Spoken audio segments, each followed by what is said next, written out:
welcome to another high-powered episode of the High Voltage Live Show. I'm your host, Willie Snyder from NEC Code, coming to you live from the Mile High City in Denver, Colorado, joined by my awesome co-host, Mr. King James Stallcup, over there in Longhorn Country, giving an old biased prediction for the old Longhorns this season. And speaking of birthdays, you had a birthday on Tuesday, so happy birthday. It looks like David Engelhardt wishing you a happy birthday. My brother, he's a Scorpio too. His is in November. I think it is. Yeah, I'm a Scorpion, October 29th, so we got a bunch of Scorpios in the house. But that's pretty awesome. And then, of course, somebody's coming to have revenge for the easy Willie Quiz this week. Oh, man. What's it on? All in the Family. Oh, All in the Family. Yeah, that'd be a good one. Edith and all of them. Yeah. Oh, yeah. So, like I say, when I go back and like have like memories of my dad, because like my dad passed away in '93, but when I go back and have memories of my dad, he reminded me a lot of Archie Bunker. You know, just the way he was. But there was a lot of like controversial things. My dad really wasn't like that. I mean, he was a teacher, so he was kind of liberal. You know, all the teachers are a little bit liberal, and me and my dad really didn't get along too well. You know, towards the end when he was getting ready to pass away and everything, like I went to his doctor's appointment and they're like, dude, your dad has like 6 months to live, you know, and I was like, ooh, you know, and he ended up living like a year and a half after that, so he got a little bit more than what he was supposed to get from the doctors, but, you know, it was one of those things that, you know, he was like 36 or something when I was born, so he was already pretty older, and so, you know, it was like crazy, like when he died, I think, like it was crazy because like I was like 20, I think, at the time when he passed away, and I was like just thinking like, wow, he was like 56, and you know what I mean, I'm 20, and you know, it was just crazy how old he was when I was born and everything, but it was you know, one of those things that you know, I thought, you know, that reminds me of my dad watching that show, and so I figured I'd roll it this week, and it's easy. It's so easy. You guys are gonna get it. Even the tiebreaker is easy. So, all right. You know, so it is what it is. But let's see what DJ. Oh man, yeah. If Texas wins this week, man, we're gonna be hearing about it, Daniel. There's gonna be like weeks of bias after this week. So y'all better get ready for it. So I'm just telling you. Or you better put some respect on those freaking dogs.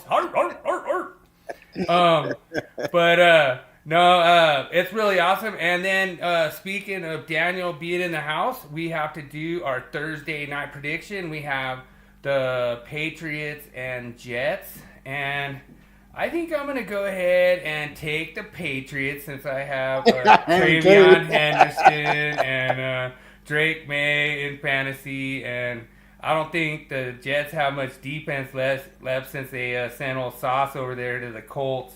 So keep losing, Packers. Hey, he's hoping for that. He's hoping for that better first round pick. So we'll see what happens there. But I mean, you know, it could. I'm so surprised with that. Like one loss could jump you guys like 8 spots, you know what I mean, when it comes to who you get and stuff. So, you know, we'll see, you know, and, you know, yeah. All right. Oh, Daniel's going lone wolf. He's taking the Jets upset. So, all right. Congratulations, lone wolf. Oh. You both took the Packers last week. Look how that happened for you. Yeah. It didn't pan out. That did not play out well. And the thing that was crazy was, like, all the different Eagles receivers are just still not producing, you know? Like, I mean, even though they won, it was still, like, a frustrating day for pretty much everyone. I think Barkley had an okay day. I think he did decent. But, like, A.J. Brown and A.J. Brown said, if you guys have me in fantasy, you should drop me. So I can understand it. Yeah, and that's it too, man. I mean, like, if the Pats win, I mean, yeah, they're gonna be the best in the AFC. So, the Broncos did it last week. If the Pats do it this week, we'll see. Like I say, the Broncos have their hands full. They have to get past KC. If they can't beat KC, then they're not playoff bound. So, it's just that whole thing. Like, yeah, we made the playoffs last year, but we just got crushed by Buffalo. And to see Buffalo lose to Miami, that gives us hope in the AFC West, or basically the whole AFC. I mean, you could have the Ravens sneaking in there. You could have the Steelers getting in. You could have, the Bills still somehow making it, even though they're, like second or third in their division now. So, it's one of those things. It's pretty cool. You guys feel free to join us on Mondays. We do the Monday Morning Coach talk, all NFL and stuff. But tonight, we're going to be talking about code. And so there's this new thing that came to my attention. It's called Balcony Solar. And it's really cool. I mean, I'm actually trying to see if there's a way I could install this like code legal to where you're not installing a receptacle outside. You're installing a receptacle in a dry location to power this inverter.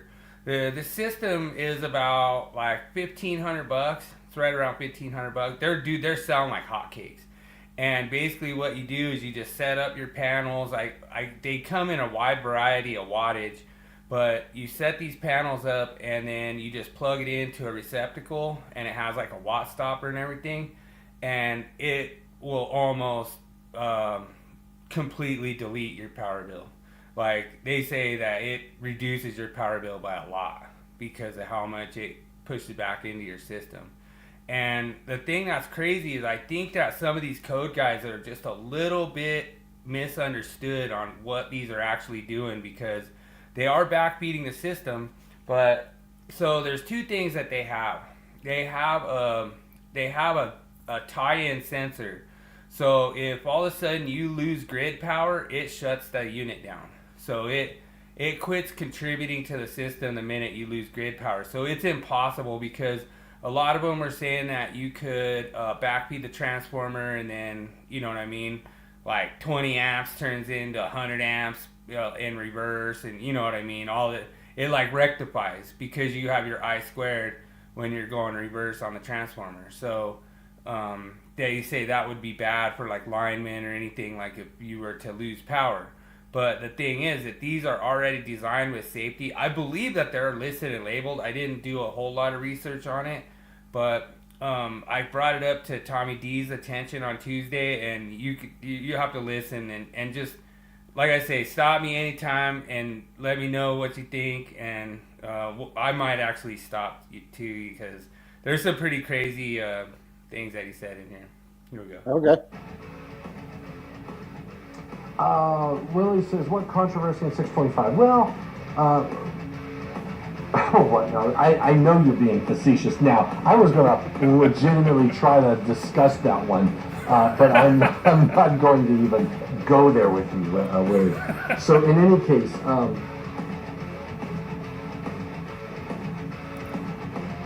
the challenge was the hazard. We know that people die in and around marinas from electric shock drop.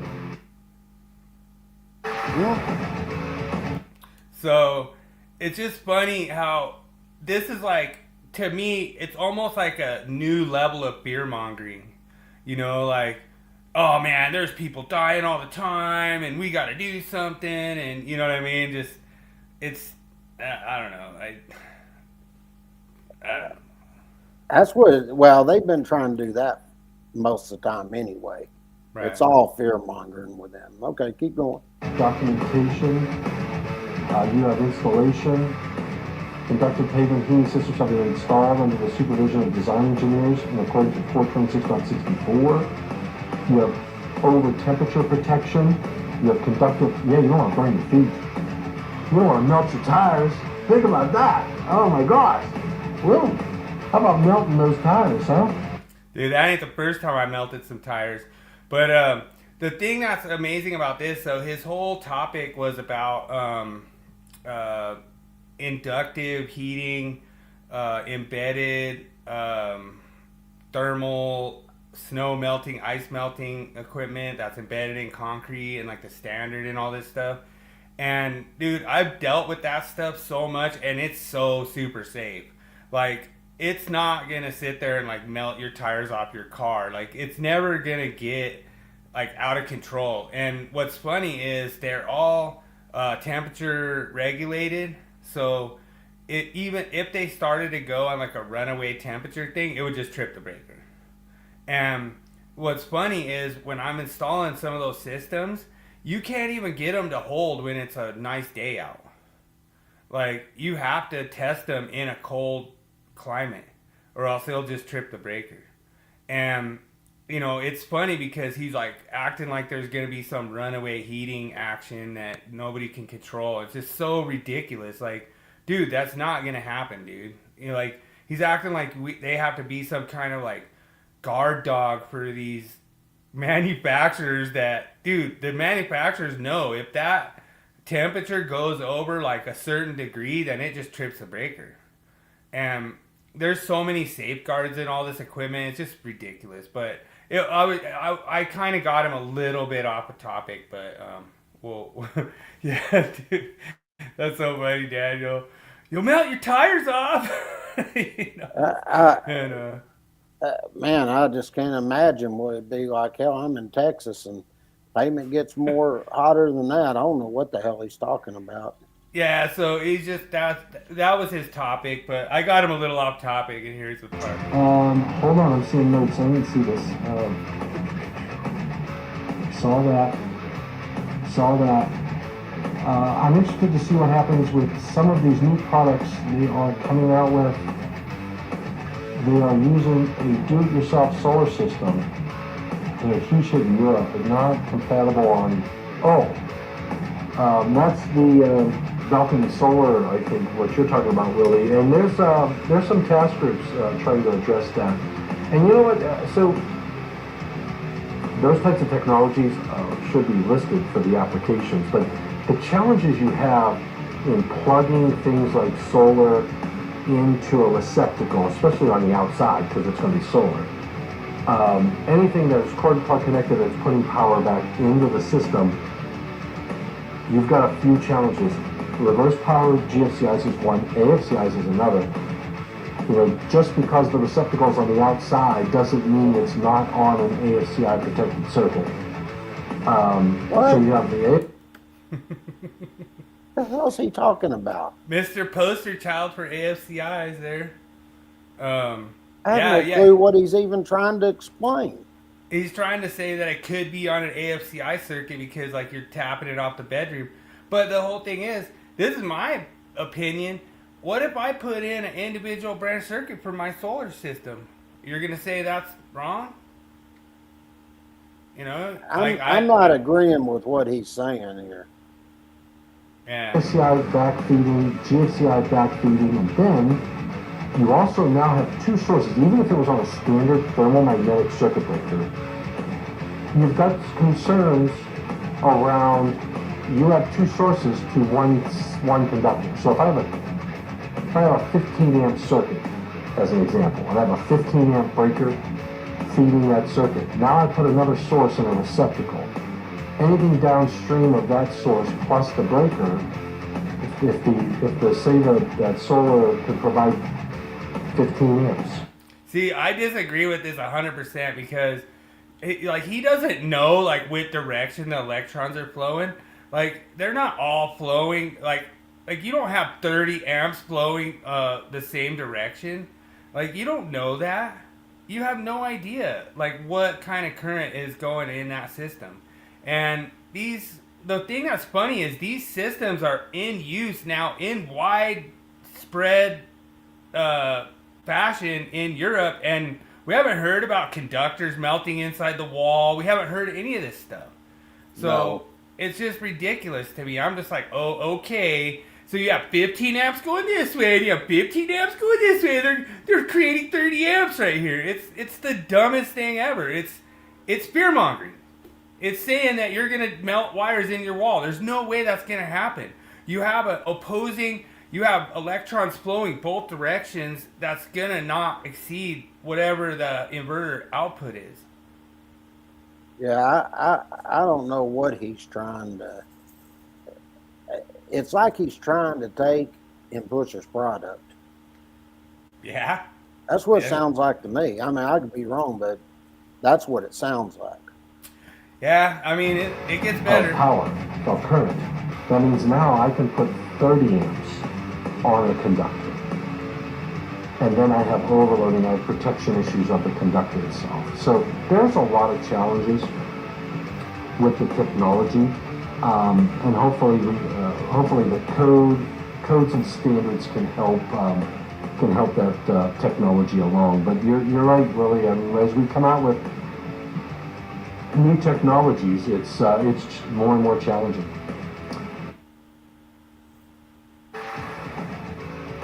You'll like this one. I'm Hold on, surprised the stop standards right there. The new technologies are not challenging. They have gone through a listing and labeling.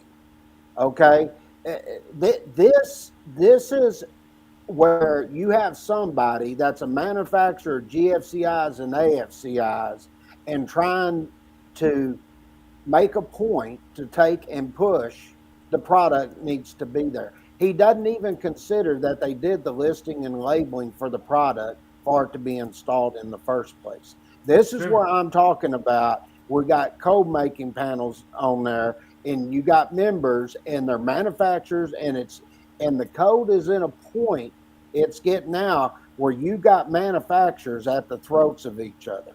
And that's what it just happened with the EVSE, and they went before the Standards Council. And is there more to this audio? Oh yeah, dude. Okay, keep going, Yeah. because I think I know where this is going, and I think he's basically going to say something against the Standards Council and what their meaning was behind. Is this Yeah. Okay, Council let's roll deleted it. 625.54B. I said they deleted it. They did more than that, Willie. They sent the entire section back to the previous code. So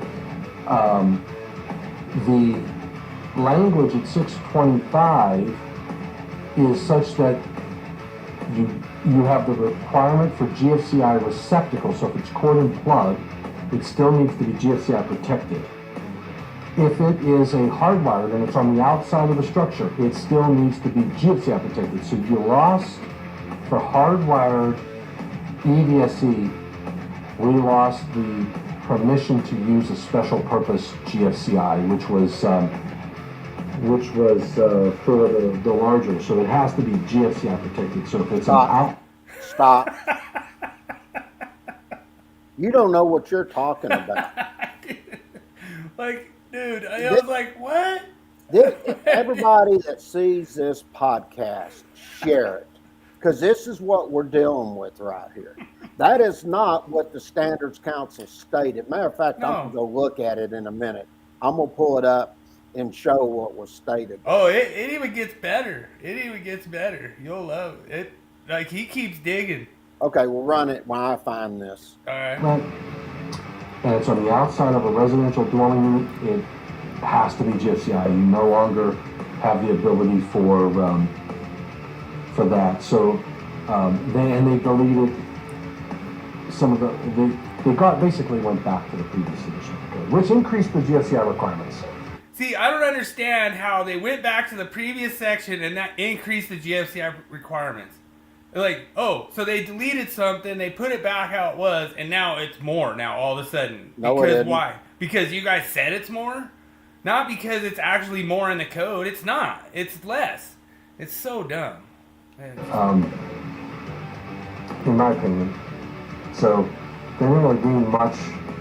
They should have, in my opinion, they should have just modified A to permit the special purpose GFCI. So he doesn't even know what he's talking about here. So what's so funny is I followed this whole thing. So what happened was their argument, when they went into the Nitman process, their argument was, well, we can't delete B because then there would be a 625.54A and no B, and that would make no sense. So what their whole argument was, they needed to modify B1, which B1 was the one that said you couldn't use special purpose. So what they wanted to do was modify B1 to say no matter what, you could use special purpose if it's connected to an outlet.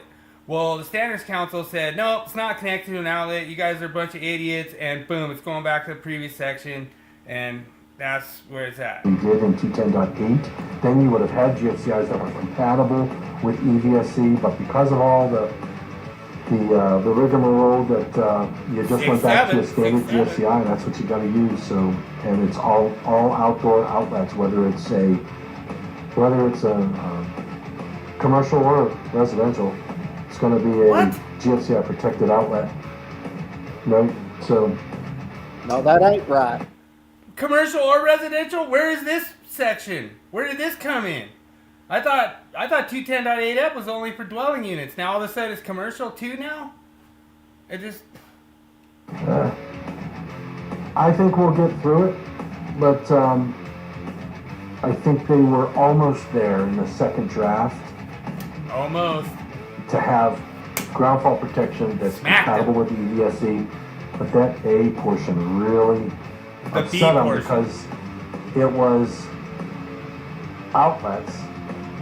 All outlets supplying EVSC equipment had to be GFCI protected, and by deleting it, they got all outlets need to be GFCI protected. What? So the only thing they don't have is an outlet where did that come from? in a garage, because a garage is a receptacle requirement, and if you hardwired the EVSC inside the garage, then it would not need to be GFCI protected. Just like you're saying, they're picking and choosing. Oh, so inside a garage you don't need GFCI protection, but you go on the other side of that wall, now it does? The same exact charger, the same exact install? Really? I don't get where this comes from. It's addition by subtraction. Like, Yep. They're mad because I went in there, I acted like I was agreeing with them that I wanted the same thing they did. Then all of a sudden the Standards Council's like, no, that's stupid, we're not doing that, and they deleted it. Now all of a sudden they're mad because they're like, oh well, we were right the whole time anyway, so they actually increased the requirement. It's like, dude, this is actually a problem out in the field. Because these inspectors and these AHJs are looking at this and going, nah, that's not what the Standards Council said. There we go. I got But it. if you put EVSC So you'll love this too because I addressed the manufacturer instructions in the next clip. But we could go ahead and go in. If you want to show it, it's fine. I don't care. We have plenty of time. But if you want to show what the Standards Council ruling is, then that'll make the better because then he goes and emphasizes where the code making panel overrules the Standards Council. I'm like, oh, okay. But we're about to take a look at that and see if what he's saying is correct. Okay. Yep. All right, I've got that. Let me increase that just a little bit where everybody can see it a little more. Okay, that should help out a little bit. Yeah, there we go. And this is a decision where they transcribed this podcast to rule in our favor. That's right. So this is what it says. The decision. All right. At its meeting of August 18th through the 2025, the Standards Council considered appeals from Dr. Rodney McGee, SAA International Standards TF Chair in University of Delaware, and William Coffell of Coffell Associates Incorporated, representing Tesla. Yep. Okay. The appeals request that the Standards Council overturn the results of the NFPA membership at the 2025 Technical Committee on the CANs, blah, blah, blah, blah, blah. Okay. Yeah, that relates to 625.54. Okay. Yeah, and that's the last line in the code cycle. So they have like the first draft, they have the public comments, they have the public inputs, they have the public comments, they have the first draft, they have the second draft, then they have the NITMAMs. And so this is the result from the NITMAMs, unanimously voted in favor by the electrical of NFPA. Sure. Now watch this. As background, Code-Making Panel 12 created first revision number 8378 to section 625.54. Now listen to this. which expanded GFCI protection to outlets for electrical vehicle supply equipment. Okay, and he's saying, oh, they rejected it to expand it.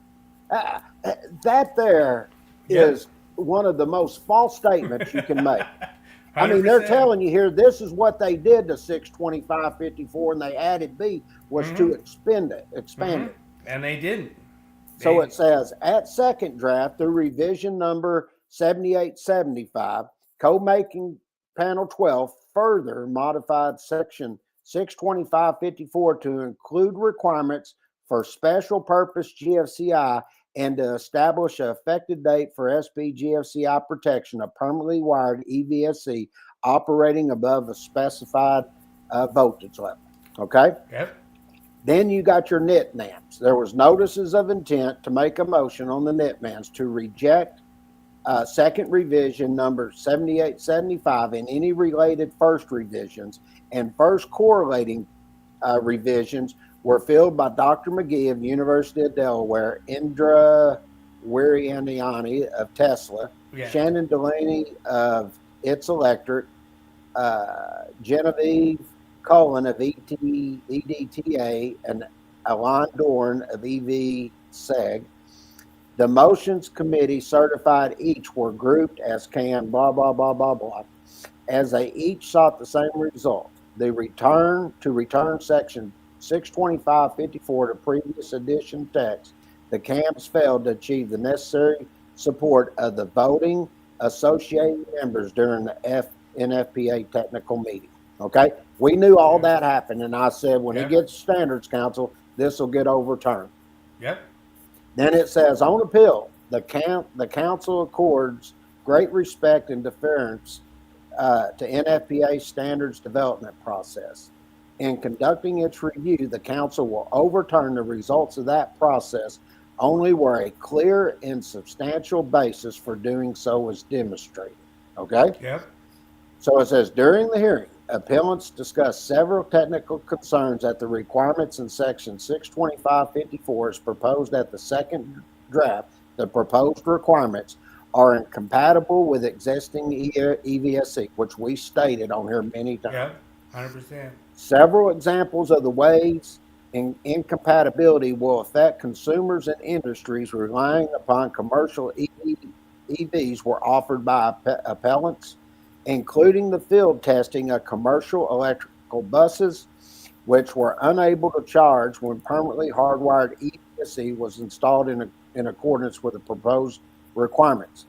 Appellants also asserted that the proposed requirements conflict, and listen to this, with UL standards for electrical vehicle supply circuits and propose a level of protection for personnel that is redundant to that required by the product certification standard.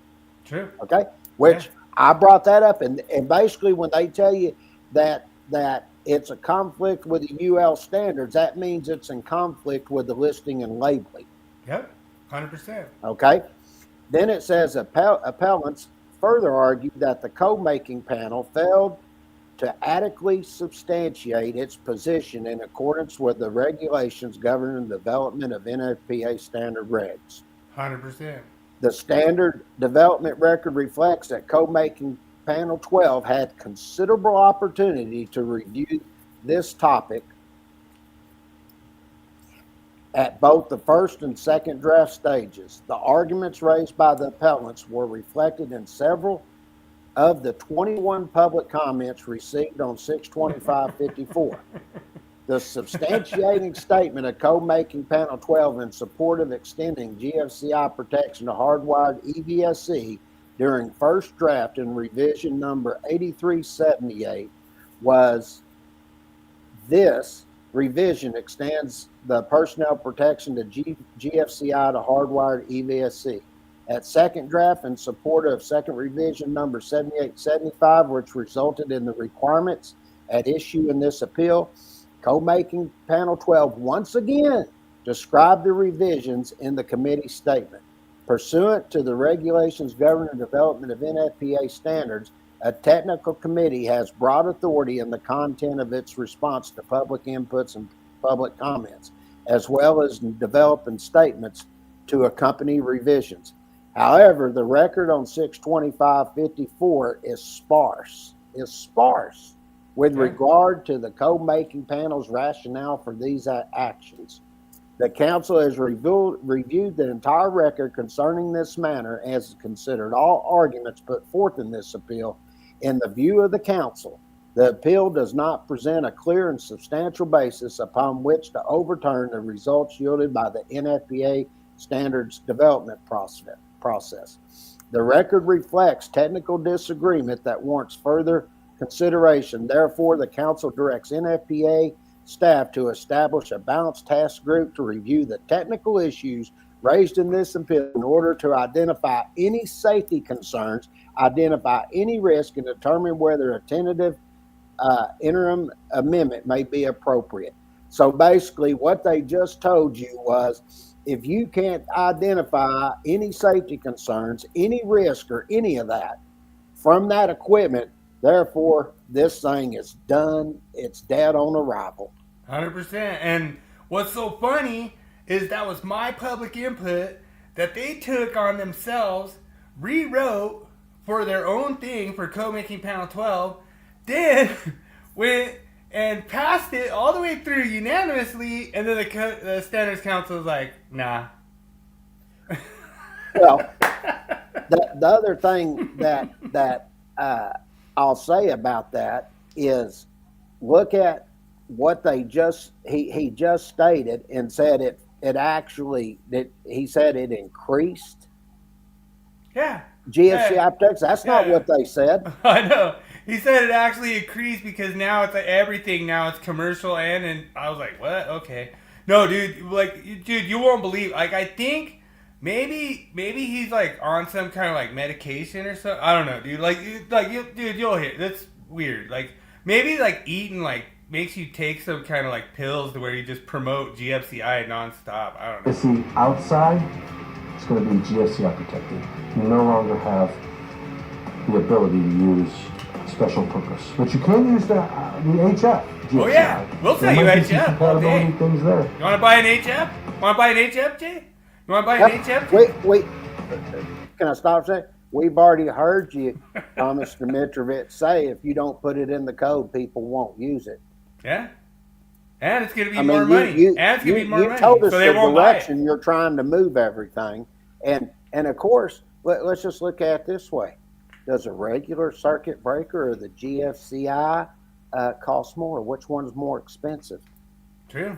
Remember how it wasn't about money? Remember they tried to show like a little small difference? And we proved that wrong. We showed it was like about $100 more or something. But dude, you'll love it. Willie Snyder, the Standards Council failed to address outdoor outlets when it comes to the manufacturer's instructions. Remember, yes, they addressed, the code addressed manufacturer's instructions in Article 110. We can cover that next time. But Article 110 now has a requirement that says the manufacturer's instructions cannot reduce the requirements of the code. So if a manufacturer says you do not put this on the GFCI, that doesn't apply. The 110 tells you you cannot trump the requirements that are in, and that's in... Guess who trumps the code-making panel? The Standards Council. So once the Standards Council makes a decision, you've been trumped, bro! So, hey, this podcast has already been transcribed. I'll do another one before the next one comes up for all the AC people and anybody else. And I'm going to tell you exactly what you need to do. And you need to go in and have them show 210.8F where your AC equipment was causing, where people were getting hurt, and have them provide the technical merit that warranted that. No, the people were not getting hurt. People were getting killed. Like elderly people were dying. Like there was 700 recorded deaths because of heat exhaustion on elderly people that couldn't reset the breaker. And that's why right. They backed it off and said no. And Texas said, screw you guys, we ain't killing no more of our people. You know? It just goes to show you there. I salute Jerry Daniel for that very thing. Yeah. Jerry Daniel for him to just say, no, we're shutting this thing down. We followed y'all for way too long, and we're not doing that shit anymore. I'll tell you, we had a class that was over at UTA. We were doing it. We do it for all the inspectors in Texas. And they showed up, and Dad was doing the code change class, and they were asking about that.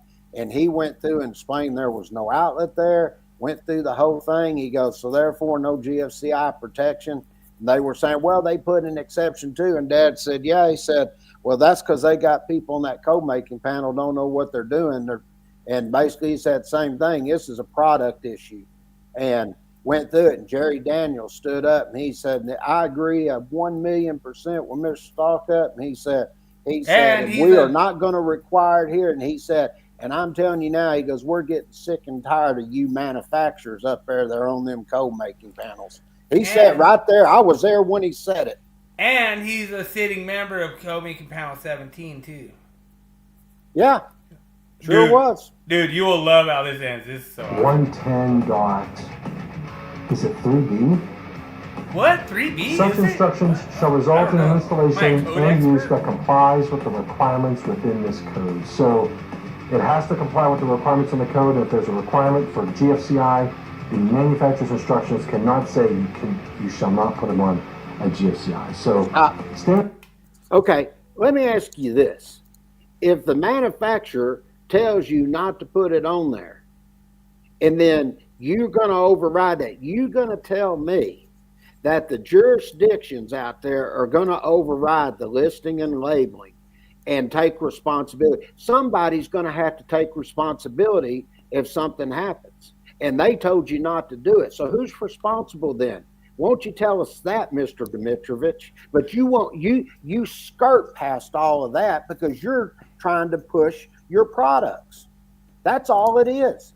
And I want you to take, and also if you disagree with me, then I want you to come on your podcast and I want you to show the technical merit that puts y'all in the position where you need to add 210.8F for AC units. 100%. That's all I'm asking. Otherwise, what we're saying is true. So I have a really good way to approach this whole thing, and it's really funny because I kind of saw it when we had like Jeff Bowers and all these dudes that are just jumping in there and just like totally trashing us, you know? And what's so cool is it helps me do the research and go, okay, so you're saying that the manufacturer took out this whole thing to say not to put it on GFCI. Well, yeah, they did, because that is actually wrong.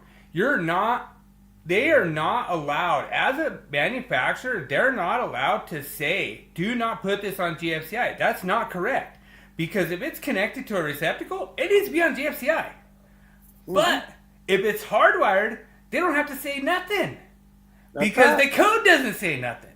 So now, the manufacturer and the code are in alignment. So guess what? It's still code compliant. As long as you're putting GFCI on the receptacle, you're code compliant. Now, if you hardwire it, the code doesn't say anything. You know, so that's what's really funny. That's where they're mad, because they know they got screwed in 2020. I'm going to say this. In the 2026, your hand was slapped once again. And I'm going to... No, their hand. Dude, I got everything I wanted in 2026. I'm going to prove it. It was like Christmas Day for me. It's like Christmas Day on New Year's Eve. I'm just like this. Oh, yeah. I'm going to prove it. If what you're saying is true, then how was the Standards Council able to overrule you? Yeah. And they told you to look where? At the product certification. And they even put a task group and telling y'all to show them where all these accidents happen. And we had a guy that come on and said, even stuff that ain't listed and labeled come from overseas. They did testing on it and there were no accidents. And it was like the really cheap stuff with no GFCI. And why was that? Because they were copying the technology that was safe. That's right. And that's what I'm saying. All you got to do is look, and it's going to stay that way. because code making panel 12 is not going to have the documentation to prove that they need this SPGFCI. You've got code making panel 2 members. They're going to all these other code making panels, wine and dining them probably, and telling them, we want you to do this and this and this, and this is why we need it. And they don't have the technical merit to do it. And they did the same thing to the AC unit. You AC unit manufacturers, Linux, and all you others out there, what you need to do is take a page from the EVSC, get you an expert, go down there and say, where's the technical merit? Where did you put this in to think we needed this? We've had these AC units out here for freaking 50,000 years and no accidents, anything, unless it was wired improperly or they were performing maintenance on it improperly. Otherwise, you don't have any accident reports to show. So, in essence, there has been 0 deaths from correctly wired equipment in history of electrical. And, I mean, that's a long time. Yeah. That's a long time. And so that's what me and King James have been saying this whole time. I think we're almost done. It's Can I say one more thing? Sure. And another thing I want to I point give you out permission. when you've got those code making panels on there and they're stating these things and wanting to override the listing and labeling, that's a slap to the people that are on those UL standards that are actually experts that go in and evaluate the equipment. And you're basically then code making panels saying you're smarter than them guys over there that are actually tasked for that specific equipment and know it inside out better than you do. That's basically what they're saying. I mean, there's, like, it's so weird. Like, the whole 210.8 app was so weird to me. Like, it felt like it was kind of like a backdoor deal thing that just, and, you know, like, you guys can sit there and, you know, all you, like, weed man out there and say, oh, what's a backdoor deal? Well, you know what? It could be a coupon to Denny's. But whatever it is, I don't know what it was, but it felt like that whole thing was just a little bit shady. And like I say, it just, if you asked me back then in 2020 and you said, hey, do you think all outdoor outlets require GFCI protection? I'd be like, yep. And they're like, does that include hardwired equipment? I'd be like, nope. So that's where we're at right now. And we actually proved it in this. Didn't have to address it, Willie. The code panel did. In Article 110, all general requirements. All right, guys and gals, cats and jammers. So the thing that's so funny about this is he's like, oh yeah, the Standards Council didn't address it. Yeah, the Standards Council did address it. So this was like a little tricky kind of bait and switch thing that I did on Tommy a little bit, where I was like, oh yeah, the Standards Council failed to address it. No, the Standards Council addressed it perfectly clear. The Standards Council said you cannot override the listing and labeling of, and you know that's why I wanted you to do almost like a foreshadowing, because that was, you foreshadowed exactly what my point was, is that they said exactly like you cannot, the code does not override the listing and labeling.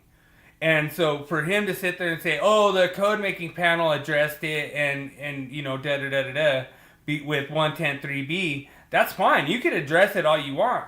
But what the Standards Council did is a nuclear bomb to 110.3b. So basically, you could sit there and say 110.3b says, oh man, you cannot have an installation that reduces the installation and all code and all this, You could do that all till you're blue in the face. The whole thing is, the Standards Council said the manufacturer instructions they supersede the code making panel. So the code making panel wanted to be the almighty God and have this power that superseded the manufacturers. That didn't happen. The manufacturers went to the Standards Council, appealed. Standards Council upheld the appeal and said, yep, you're right. There's no reason we're protecting this much wire and calling this an outlet where this seal tight enters the equipment and say, oh, there's your outlet and then this much wire and then there's your equipment. Like, it's the stupidest thing ever. And we've said it since day one, since, like, dude, we've been doing this probably for 6 years, like, complaining about this. 5, 6 years. Like, I think we're going on our year 6 of complaining and they're still fighting us on it. Sure they are. It's just ridiculous. But let's go into the meme, I guess. Pretty good.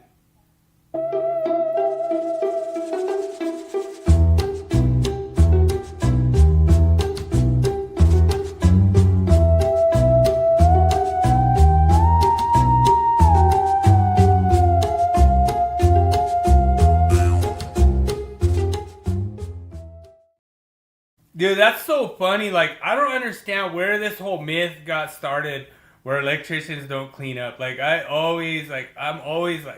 really, I just like to make sure that after I'm done, all my stuff's cleaned up. You know what I mean? But Sure, I always did. Clean the floor and everything. yeah, but I don't know. I don't make too much of a mess. Like, I'm kind of like a clean as I go guy.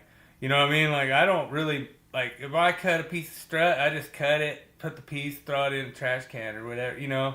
Like, I don't just let it drop on the floor or, you know, like, if I take, like, off demo, like, if I'm demoing off, like, wire nuts with, like, electrical tape on them, I put them in my glove. I take a picture of them, put them on Myth of the Week, you know what I mean? I don't throw them in the trash can or nothing, you know? The only time I didn't clean up to after is if I was wiring a house and I was doing all the home runs and everything, getting them over where I needed, and I'd cut everything and strip it, get it all ready and all that. Then I'd go back and clean up. But yeah, that's because you're just going back and forth, back and forth. I mean, and then I'd clean everything. But hell, it only took about 20, 30 minutes to clean it all up after you were done. Yeah, well, it comes into Daniel's favorite clip. Of course. You know, so I had to throw that in for Daniel. You know, he loves it. But I guess we'll go. Oh, wait, what do we have here? Where's the myth of the week? Where's the myth of the week, James? Right here.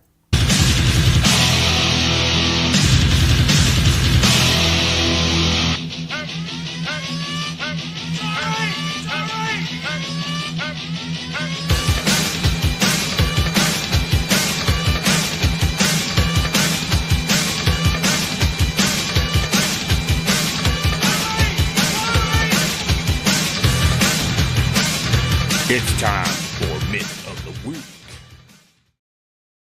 All right, we had a really awesome one this week. So I dug into kind of what our audio clip was this week, this patio solar. This is really cool. I guarantee this thing's going to be sold out this week, so you guys better go grab it while you can. They're trying as hard as they can to outlaw this in the U.S. I don't know why. I mean, I guess they're like... You could hear in our audio that Tommy D's assuming that they're installing this, like plugging it into an outdoor receptacle. I don't know that that's really required. Like, I think I was trying to think if I could make like maybe like a solar shed or something, possibly plug it into like an interior receptacle that's like in a dry location. So I'm kind of looking into this, see what I could do that maybe possibly makes this like a not so bad installation, but I'd have to look at like possibly what you could do that would, like, what I've noticed in a lot of the things I was looking at when I was doing research is that it looks like it's plugged into a receptacle like really close to the panel. So I think what that would do is kind of like help, bring in those like whatever your inverter is backfeeding to the system. I think it would bring it back closer to your service. Like if you had it to a receptacle that was like further out, I think it would do like less good. I think it would like not decrease your bill as much because you would be kind of like trying to fight the electrons. You'd have like a lot of resistance, a lot of impedance, and basically everything would be fighting itself. I think that the research that I've been doing on this is that it should provide an individual branch circuit for this. I agree with that. I think if you have an individual branch circuit, I think it would perform a lot better. But there's like huge results like in Europe. Like they said it's basically like erase their power bill to where they don't even have a power bill at all. And that's the reason why this is causing so much controversy, especially with these manufacturers out there. To me, honestly, in my opinion, I don't see any problem with backfeeding these circuits because you have electrons that are flowing all different directions. So there's no reason to run the pile backwards. And especially if you're not, like, you can see now that receptacle is an individual branch circuit because it's a single receptacle, and it's an individual branch circuit that is directly from the panel. So I think that kind of contradicts a little bit of what Tommy D was talking about in our audio, was that he's saying, oh, well, there's another receptacle, and then you're like feeding a pool pump out of there that's 21 amps or whatever it is, you know? And that's just not true. You know, that's where we come into this whole fear-mongering thing with these guys, is they just, oh, what if this, what if that, what if this, what if this? Well, obviously this picture is an individual branch circuit with a load that's only backfeeding to one source. It's the backfeed is the source back to your service. So I don't see any issue with this at all. I don't see this being dangerous at all. I have no problems with this at all, and I want one. 100%. Well, there's no problems with it. And basically, when you get in, you look at the circuit sizing and current. They give a really good, NFPA does, on their enhanced content, and it talks about where you have labels and module instructions that actually require reverse overcurrent protection for each module or string of modules. Okay, so even they recognize it, and then they go over and they talk about it, and you get into the disconnecting means. And when you look at the disconnecting means, they make a reference here also. So, you know, when I look at this informational note, they tell you the circuit breakers marked line and low may not be suitable for backfeed or reverse current. Yeah. Okay. So for some to say, you know, when you go back and look at the question, that they're extremely dangerous and it's a code violation, no, it isn't. Yeah, and the one thing I want to say too that I really love about this is that all of the line side ahead of where you're plugging this into this receptacle is all listed and labeled, and so each one of those arrays produce a certain amount of voltage, and that's all programmed into that inverter for what output it puts into the receptacle, and it's not going to exceed a certain value. Like they act like this, and I thought it was pretty funny that I put the audio in there where he's like, "Oh, you don't want to melt your shoes." Like, dude, there's no in-bed pavement system that's gonna melt people's shoes. You know, like the equipment's already designed. Like, you're already feeding into like an inverter style setup like this. I did one. It has like a weather station connected to it. It has so many safety devices that's already built in. You're not gonna melt your shoes. Dude, when Daniel said that was hilarious. You know, like, yeah, dude, you're not gonna melt your shoes because they turn the heat up too high on the melting system. Like, it's already has all these safety devices built in for the listing and labeling standard, like what we were talking about. So it has thermostatic control. It has weather stations. It's not going to be turning Texas pavement up to 10,000 degrees when it's 87 degrees out. It's not going to do it. It can't. For one, you wouldn't even have it out there on that. Yeah. God, oh yeah. dang. No, I know it's ridiculous, but it goes into this whole thing with fear mongering. Like, dude, there's probably places in like Alaska, like Northern Slope and stuff, where you guys have been, where you and Dad have been, where they might want to have that on the runway and just have it turned on all the time. But if they have like a warm day, like let's just say today, it gets up to like 50 degrees. If it doesn't shut off, it's going to just trip the breaker. It's not going to just keep heating the runway until the aircraft's tires melt. It's just so ridiculous. Like, for him to even say that was just like, what? Like, I mean, if you're joking and stuff, like, I don't know, like, there's times where, like you say, like, hey, the Cowboys are gonna beat Denver at Mile High, stuff like jokes like that. Then I'm like, all right, I know you're joking. You know what I mean? I know you're not serious. I'm like, all right, but there's other times where it's like, no, man, like you can't say that because you're. I think he was intended on being serious on what he was saying, and it just came up as a joke to me. I don't know. I just like he's saying, hey, Willie, you don't want to melt your tires, like.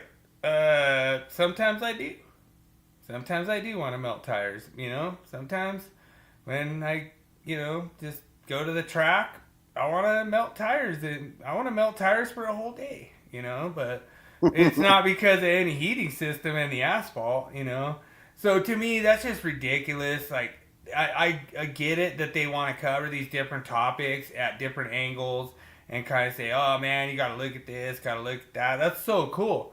But the whole way that they're like, well, what if, it turns on to 1 million? Well, then hopefully the breaker trips like it's supposed to, and so they're trying to take the power out of the manufacturers, and that's not happening. It's never going to happen. And just like you said, all you AC manufacturers out there, you need to take this podcast, transcribe it, go to Standards Council, say, hey, these guys have been bringing up this to our attention that there's no technical merit, that we need GFCI on this equipment. And if you guys want, as manufacturers, to install Class A devices on your equipment, go for it. But it shouldn't be the purview of Code Making Panel 2, Code Making Panel 12, Code Making Panel 7, Code Making Panel 17, any of those code-making panels to tell you that what you have to do with your equipment, because you're under a different standard than the National Electric Code. You're under the UL standard, and there's no reason you need to bend over and bow to those guys. Like, I give those guys so much. I'm just so amazed the way that the HVAC community has addressed the whole situation. They want to be code compliant. They want to use less energy. They want to do everything they possibly can, and they just cannot get them to, hold on a Class A device. And these guys are just being bullies, sitting there going, oh man, if you don't get these things to hold on a Class A device, then you're killing people, and they're not. That's ridiculous. And this myth is no different. I think this is a good product. I want to buy one. I mean, I don't think I'll be able to buy one because I think they'll be all sold out by the time I go to buy one because they're doing so good. And people are finding ways to install them. They're installing them through safety devices as per the manufacturer instructions, just like me and King James have been saying this whole time. As long as you're following the manufacturer instructions, you should be fine. Now, obviously, Tommy had a good point. If you're plugging that in exterior, it's got to be a Class A device. If a Class A device is tripping, then you can't plug it in outside. So that is what it is. But in my opinion, you start hardwiring these things.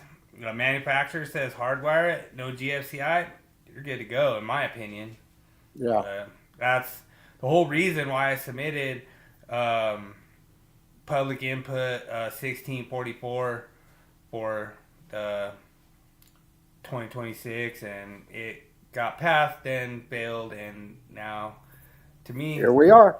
Yeah, it's pretty awesome. So, it just goes into, dude, Daniel has it down, so that's where it's at. But what should we go into the tool? Or yeah. No, it's topic. Sorry. Yeah, I know. We're gonna be pushing time to get the topic this week after that. Okay. So we'll just go in the tool and we'll catch it next week. All right, sounds good.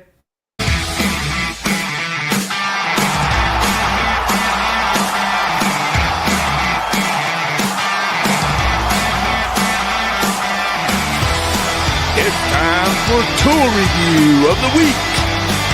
Sponsored by Electricians Only Tool Review and Nipex Tradesman.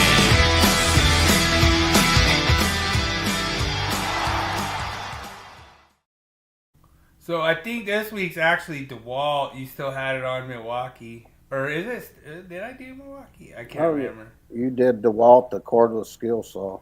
Oh, yeah. So this is really cool. One of the guys at work is using this to like cut conduit. And I was like, what? Never seen you cut conduit with a skill saw, but yeah, it works really good. And then you could just pack 2 blades. So you could pack a wood blade and you could pack a metal blade. And I really like this. I think this is really cool for like electricians.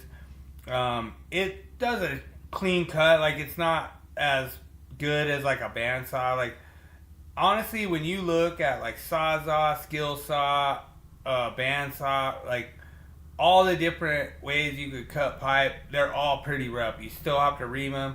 We ran that myth before that you have to ream it no matter how you make that cut. And so I really like this. I really thought it was really cool, and I'm going to have to add this to my tool arsenal.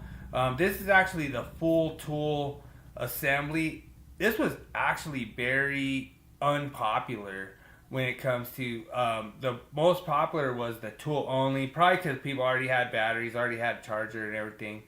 But this is like actually one of the trending tools for Black Friday. So we'll see if Daniel wants to jump out there and grab one, and oh dude, oh man, that's rough. Daniel says he's seen dudes like cut through his tape measure. Oh dude, man, that's rough. Like, so you put your tape measure out, you're like, oh, I'm gonna cut it at 32. They just cut the pipe and your tape measure at the same time. Oh dude, that's rough. Oh man, yeah. So yeah, you can't do that. You're not supposed to do that. But yeah, dude, that's rough, Daniel. Oh man. And then what happens? Like the minute you cut it, it's just like the tape measure just rolls up inside there. You're done. You're over. You're capped and go buy a new tape measure. But yeah, so that's crazy, Daniel. I can't believe it. But yeah, I mean, so these saws are so good. They will cut your pipe and your tape measure at the same time. So that's how good they are. That's the hook. I just got you the hook there, James. You want to cut pipe and your tape measure at the same time? We got you. I think I'll pass on that. I don't do that. Like, I don't know. Like, I've heard of people doing that, but I just like, why? I just put a mark. Yeah, pick a mark and line up. Whew, take it. Sometimes I put the mark on my tape measure. I'll put the mark on the pipe and my tape measure at the same time. But yeah, I don't know about the free ball cutting, but that's pretty funny, Daniel. Thanks for sharing that, bro. But yeah, I mean, this is a pretty good tool, and I'm looking to get one possibly for Christmas or something. It's the only thing I really need in my arsenal, because you could cut wood, cut steel, cut whatever, and you just change out that blade, and you could pretty much do whatever. I used to use a skill saw a lot for when we did blockouts in concrete and stuff. It'd make it real nice. You just cut up a bunch of 2x4s and cut up a bunch of plywood, and then form up your blockouts, and then they'd pour concrete and whatever. You just do the plywood to whatever your thickness was, and then when after they got the concrete poured, you just take your screwdriver in there and just bang out all the plywood and all the 2x4s or whatever you wanted, and then you just have this really nice clean block out for like your conduits, or in this case we had bus riser. That it was a 4,000 amp bus riser that went through the whole building. That went through there.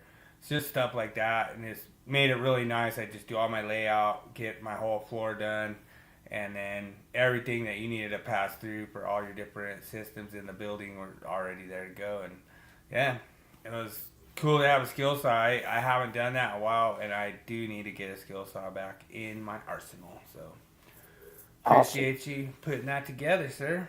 No worries, brother. Simple. Yeah.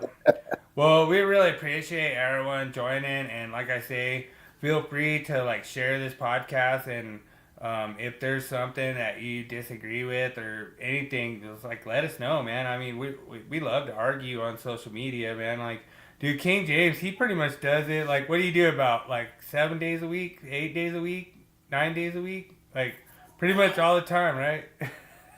Sure the hell feels like it, man, I tell you. I mean, I just put the October questions on, about to put the November questions on. Nice. And then I'm going to go ahead and get the December done because I got a whole bunch of stuff I got to do. Okay. I'm trying to get everything done by February, and that's really pushing it. But Yeah. 100%. that's okay, you know. All right. All right, Willie Quiz. Willie Quiz. Here we go. Easy.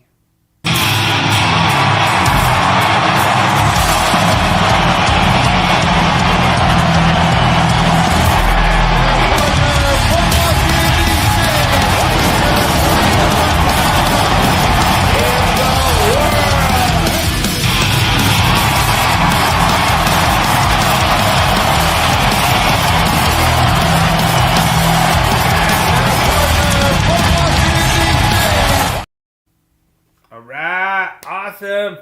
Really easy, super easy quiz. I think Daniel's gonna have an easy time beating you with the All in the Family quiz. All right, question number 1.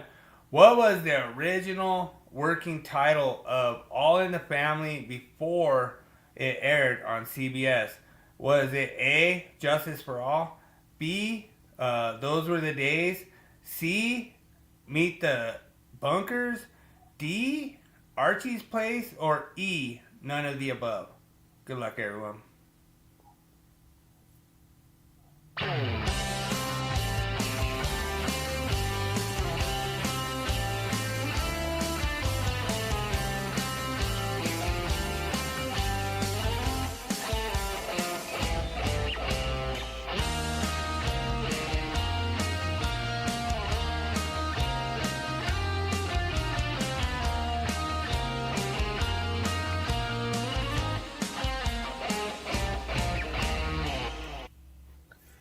Well, I actually know this one. I know what it was based on, and it was actually from a British sitcom. Okay. And Archie's Place, that was actually after All in the Family. Okay. So, no, it's a Justice for All. Oh, man. I cannot believe that I did not set drum roll on my studio. Let me see what sound I have. Oh, man.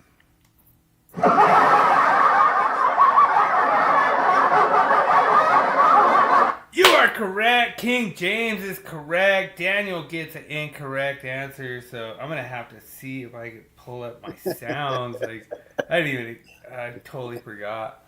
So let's see. We'll have to have clown music if it's the wrong one, I guess. All right. So anyway, question number 2: which of the following real life issues were not directly addressed in the original run of All in the Family? Was it A, the Vietnam War? Was it B, homosexuality? Was it C, school? Desecration. Desecration, I guess. D, climate change, or E, gay marriage? Good luck, everyone.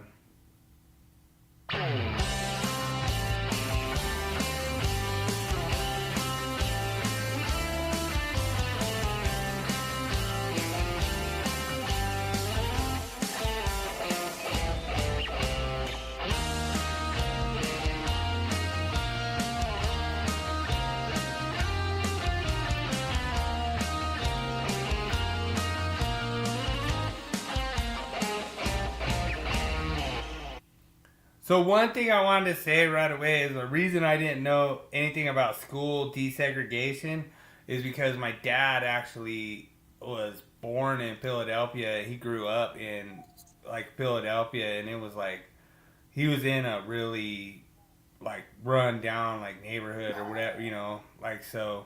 I didn't know much about desegregation or whatever, but I know didn't that, either. yeah, so That's kind of why I didn't. Hell, I had quite a few. They're still friends of mine, brothers I played basketball with and everything. I never even gave it a second thought. So Yeah, 100%. So Daniel is going B, homosexuality. see, I was going to go, being that it was in the 50s and 60s. I was thinking they didn't really discuss climate change back then. I think they might have covered all them areas. I'll go with climate change. I'm not sure on this one. Oh, man.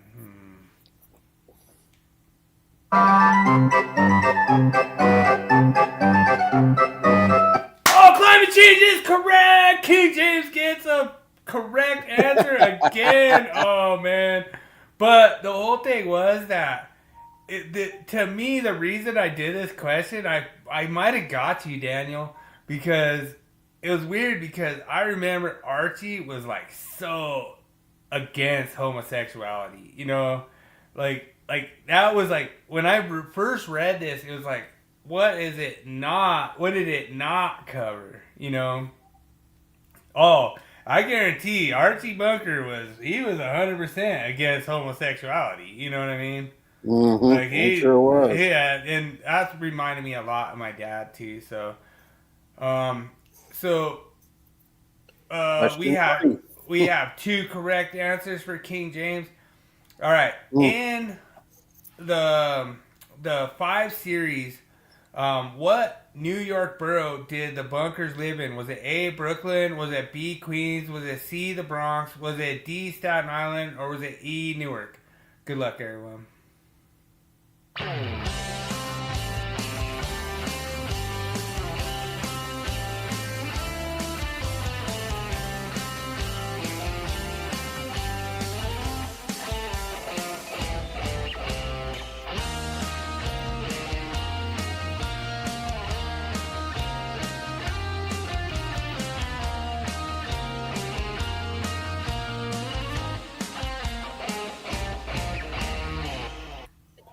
Now, I can tell you this because we did a trip when I was in New York, and we actually went by where the house they shot everything for All in the Family was.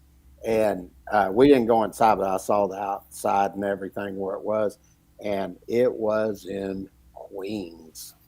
I know this is right. I know I'm right on this. So you are gonna copy Daniel? Yeah, I'm gonna copy him. Which is a very safe thing. And you guys are both correct. Good job. Awesome. We have 3 correct answers from King James. I knew Daniel, 1,000,000% sure I was getting that one. Yeah, so it looks like Daniel is almost unable to catch King James now. All right. The show's theme song, Those Were the Days, was written by Charles Strauss and Les Adams. But which musical were they famous for creating? Was it A, Bye Bye Birdie? Was it B, Annie? Was it C, Grease? Was it D, Guys and Dolls? Or was it E, New York, New York? Good luck, everyone.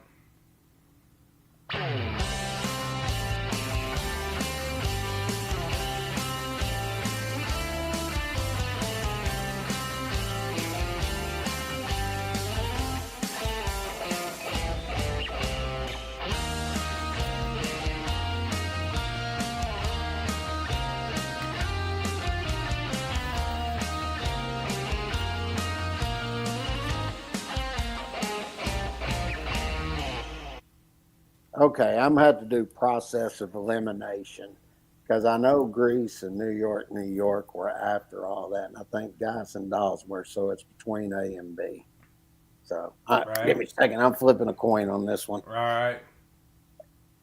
Bye Bye Birdie is heads, and Annie. Tomorrow, James will win tomorrow. Heads. Bye Bye Birdie, I'll go with. Flipping the coin. Oh, man. Looks like he's going to copy Daniel. You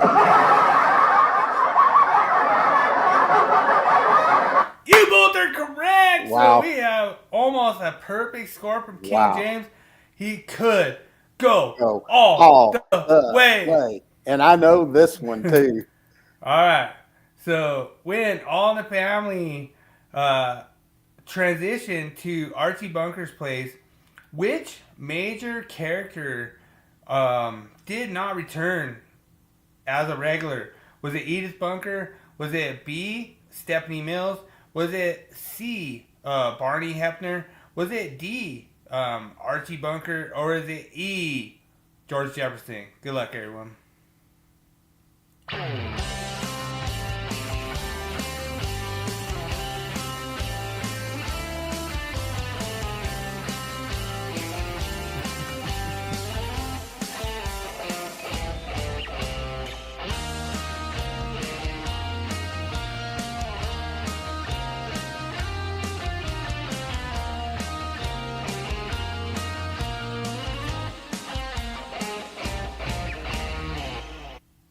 Well, this is interesting because when this happened, his wife was Edith Bunker, and she had gotten sick, and he was going to Archie Bunker's place. And, well, I'm even telling you what's happening in the show. So, anyway, she made him, I forget what she made and all that, and took it with him, and then the doctor got on him for having to work like that when he's sick, and she never told him. And Okay. the reason that touches home for me is because my mom, she got cancer, and she wasn't going to get any chemo or nothing. She didn't tell anybody, and then it just got so bad she had to go to the hospital, and we didn't even know she was sick. Wow.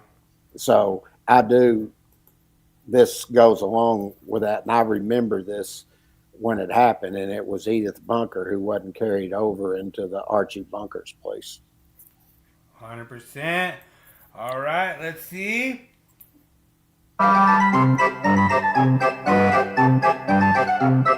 King James takes the win for like the second time this year. Yeah, yeah. Hey, it's a birthday win. It's a birthday win. He let me win his birthday win. Dude, we'll give it to you. Dude, King James, like, it's been so long. It's been so long. Like, Daniel just always robs him from you at the last minute. Like, 5 for 5. dude. I don't even have to go to a runoff for no tire, nothing. It's just No. a straight up ass whooping. That's all it was. It was. And it was almost like the ass whipping that Cowboys took at Mile High Stadium. So here's No, to it Adam. wasn't that bad. Here's to Adam.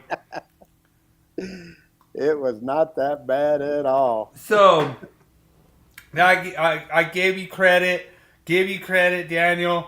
You did not get whooped as bad as the Broncos whooped the Cowboys at Mile High. So He would have just had to only get one right for that to happen. yeah. And the Daniel's defense couldn't have been able to get King James to copy it. So Man. no, it's pretty awesome. But I actually, all but one, I actually knew all of those. I guessed at one of them, but I did a process of elimination too. So Yeah, and I I was mean, right. I didn't know if I was gonna fool you too much, but like it's kind of cool because I kind of like molding these generations, like going through, just basically like from my generation to your generation. I feel like we're pretty much the same generation, but you're just like a little different generation than me, a little bit older generation than me, and I'm like a little bit younger generation than you, and it's kind of cool to kind of mold them together and just kind of like, I remember watching some of these shows when I was a kid, and I don't know. Oh man, look who they let out of the Minnesota drunk tank tonight. Oh man. Wow. So, wow. Where's that link, Jeremy? I haven't seen the link yet. So, I don't know. Yeah, I actually got it. And, I have mentioned it, Jeremy. All you need to go is go look at NEC for Dummies. Go look at Electrical Codes and Standards, the Texas Electricians groups. Go look at any electrical code discussion for awesome electricians, lady electrical apprentices. I went ahead and did it for you because you're too scared to do it yourself. You're a coward. So I went ahead and posted the link so everybody knows where it is so they can see just how incompetent you really are tomorrow. Yep. I'm there. You'll see it. It's all posted up now. I made sure that I put it on there so everybody would know where to go. He finally sent it over, but you'll see the debate. And all you got to do is click and you'll see the link there. It's going to his YouTube channel. So finally, I guess he finally figured out how to do it, or he got somebody else to show him how to do it. Wow. All right. Well, do I get to be the moderator? No. Can I be the He's doing it on a Zoom meeting, and just everybody can come and join. I'm sure he's probably going to have like 10 of his buddies on there, and they're all going to come in and start screaming at me and everything. So right. It's probably going to be hard for me to talk. They're probably going to be talking over me left and right. Don't let me explain anything. So, and I want everybody to see it because that's exactly how they treat anybody that disagrees with them. Wow, and that's crazy. That how are you going to argue that the Standards Council went against the code-making panels and said that you guys are wrong? So I don't know. I mean, who wins? You know, is it the code-making panel or? He's wanting to argue about calculating actual load. He wants to argue about that you don't drop down the 900 amp overcurrent device, even though everybody's been doing it for 30 years. You know, he matter of fact, I'm not even going to say the instructor, but there was a union instructor that said he's never been more personally and technically ashamed of another union brother that didn't know how to do that calculation. That sounds right. That sounds right. But out of respect for the person, I'm not posting who said it, but I've got plenty of other conversation there. And matter of fact, it looks to me like that particular union is looking at using the stock up publications. They called to get a free copy, and he said it was freaking amazing, and he can't wait to review volume 2. And they're going to get a couple other copies for some of the other that they're doing. He said this training material is way better than what we have now. So you wouldn't believe this, James. So I'm going to tell you this out of confidence or whatever, you know. But I'm working at DIA, right? I'm working at the airport, right? So we have a lot of different of our brothers out there, right? So we're all brothers. The way I look at it, we're all brothers. Like whether we're union, non-union, we're all brothers. That's the way I look at it. You know, I wouldn't hate on any union guys, like unless it's Jeremy to like crush his ego because he's got like the biggest ego ever. But the whole thing is, I needed to bend some 1-inch conduit today, right? I didn't have a 1-inch bender. So I drove around the airport and I was like, look for one of my brothers, and I was like, hey man, you got a bender? And he's like, yeah. And I was like, I just all my measurements, everything, I just needed to do some bends. And he's like, all right. And so I grabbed his bender, bent all what I needed to do, and I put his bender back. I was like, cool, man, thanks a lot. And I went back and I installed it. It was perfect. You know, and the whole thing is, that's what brotherhood's about. It's not about union, non-union. We don't care. You know, yeah, I'm non-union. Yeah, he's union. Whatever, who cares? But the fact that I went and shot out all my measurements, bent my pipe, put it in, had my apprentice install it, and it fit perfect, that's what brotherhood's about. Letting each other use your other tools and everything like that. And Weedman's not about that, you know. He's about hate, you know. Well, I can prove that too. Is I actually went through the union. I'm actually a brother, but he wants to constantly attack me. But Ryan, Mike, and them that are not, he supports them. He's a real good union brother. You know what I mean? So Weedman should know that he's the most uneducated instructor out there, sitting there and saying that you have to go up to the next standard size with 905 amps. You know, I mean, that's uneducated. You just proved yourself wrong right there, Jeremy. So whatever. Sure. I don't know what you want to do. Like that's fine. If you want to just come out, make yourself look like a fool on social media, then you just did it. You just proved yourself right. So, Well, I'm whatever. looking forward to tomorrow. I'm just, he's got it for 30 minutes, I think. He did a free account. He doesn't even. What I mean, time? I What think he time does spent it all start? week trying to get everything set. 11 o'clock 11 o'clock a.m. a.m. Really? Okay. Yeah, that's fine with me. I'll be there. It couldn't have been in late in the afternoon or in the evening because I got other things to do tomorrow evening on Friday.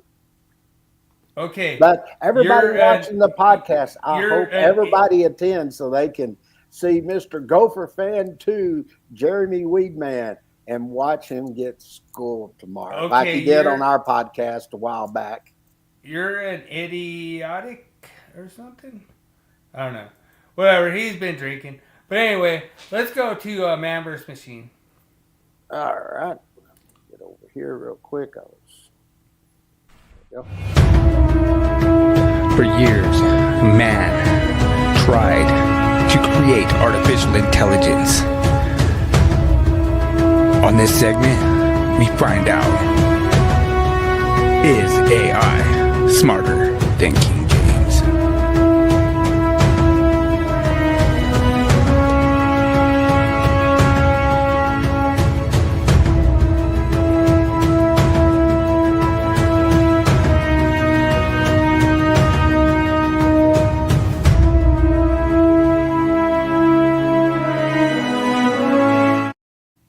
Well, you should have good luck tomorrow because it took Jeremy 2 comments to get "you're an idiot" correct. But Well, the one thing I'll say is when I go on, I'll be checking, and if it doesn't stream over to YouTube, and it's not streamed where everybody can see it, I'm just logging off.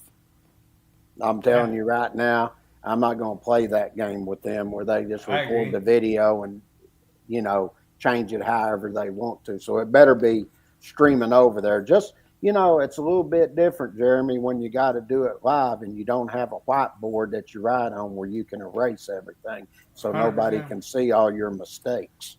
well, People are true. going to see it live and see that you don't know what you're talking about. And the thing is, the reason why I do like these questions like this is because I know that you keep this in your back memory of what thickness of these face plates need to be. This when is they're a like- bunch of crap, this one here. Boom! I was like, no, I was actually trying to get ChatGPT on this one, but I don't know. You might have this one down. I don't know. This one might be in your back memory, but it's not cheating. Well, I definitely know the thickness is more than the metal. So Is this metal though? Because metal's different, I think. Because this is insulated. that's what I'm saying. This is not metal. Yeah. This is a non-combustible. So, Got him! Had to go the whole show to get you, dude. well, you know what they say if you're unsure. What do they tell you to answer with?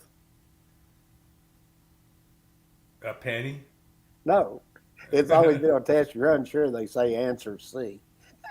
So Okay. I'll go C. I have no clue. I know it's dealing with the face plates and everything. It's over in 406 somewhere, but this is a complete guess. I have no freaking clue what that faceplate thickness is. I'd have to go over to Article 406 and look it up. And even if you ask for a metal faceplate, I'd have to go look it. I wouldn't know.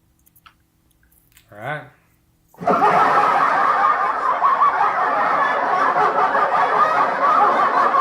You got it right, sir! Nuh-uh. Boom! You No, got I it didn't. right. You're lying. Yes, you got it. It is freaking 1/10 of a freaking whatever that is.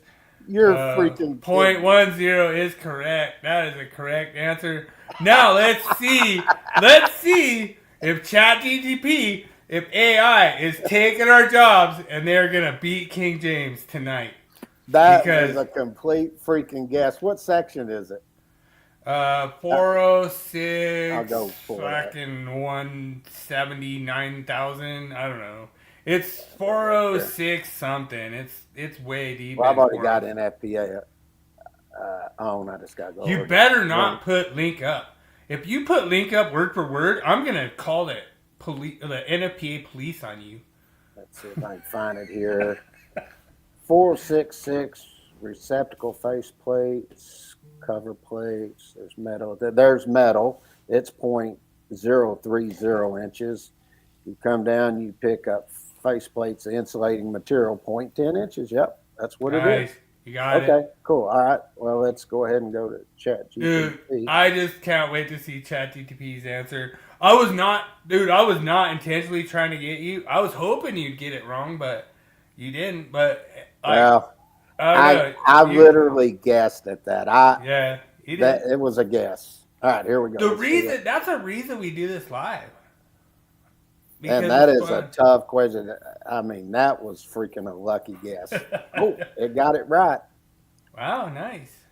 It didn't say the section or anything. Well, no. I don't give the section, but what's it say? Yeah. Well, they didn't give the section, but I will comment on it. Like we're training AI. We're training AI so you guys could cheat on your homework. Because you can't get wrong answers on your homework. But man, dude, that was so amazing you got it right. ChatGPT almost beat me one time. Yeah, once. The 2023 electrical code section or your database is 406.6. Oh, so you give it the code reference? Yeah. Nice. I like that. And I'll put on here which states. Yeah, I like doing that because it helps it retain the information. Yeah, 100%. Okay, there. Now we got it. Yeah, dude, the whole thing we're doing this is positive. Like, Yeah. we just have all these negative people in there that, like, you know, okay, you're an idiotic or something. Like, what? Like, what? I don't even know what Jeremy's talking about, Yep, dude. it's good. All right. ChatGPT is good. What Jeremy say? I was on the Yeah, other. it is. Okay, you're an idiotic or Oh. something, or idiot. And then he's like, oh, no. After 2 comments, now you're an idiot. Like, dude, the idiot is the one that takes 2 comments to say you're an idiot. Like, The way I look at it is, dude, you're getting smoked on 215.3, dude. So he doesn't know how to apply it. I mean, yeah, you have to take it at 125%. And this is what is amazing. It tells you right away to go look where?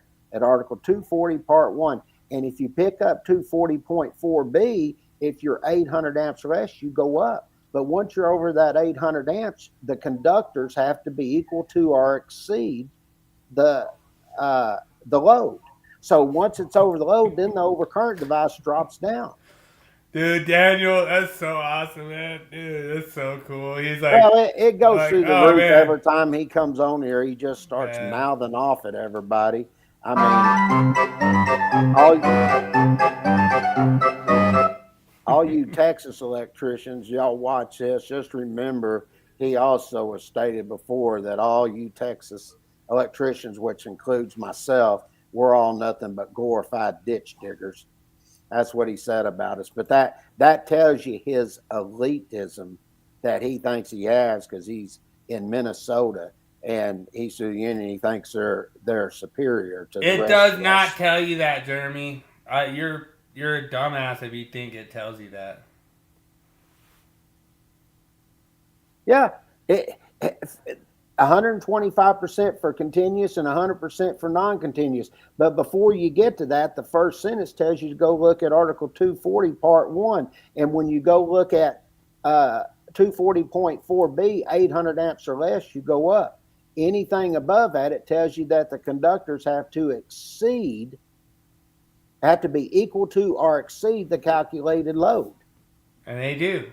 Yeah, see, that tells you his elitism and how he feels about people that are down from the South. He thinks he's better than all of us. Yeah. Supposedly, all the union is like winning awards up there in Minnesota, I guess. Like Yeah, all of whatever. us down here in the Southern, you're just a bunch of ditch diggers. Yeah. Whatever it is, but you will love the Wall of Shame. Oh, dude, that's great. That's Let's great do this it. week. Shame. Shame. Shame. Shame. Shame. Shame. Shame. Shame. Shame. Shame.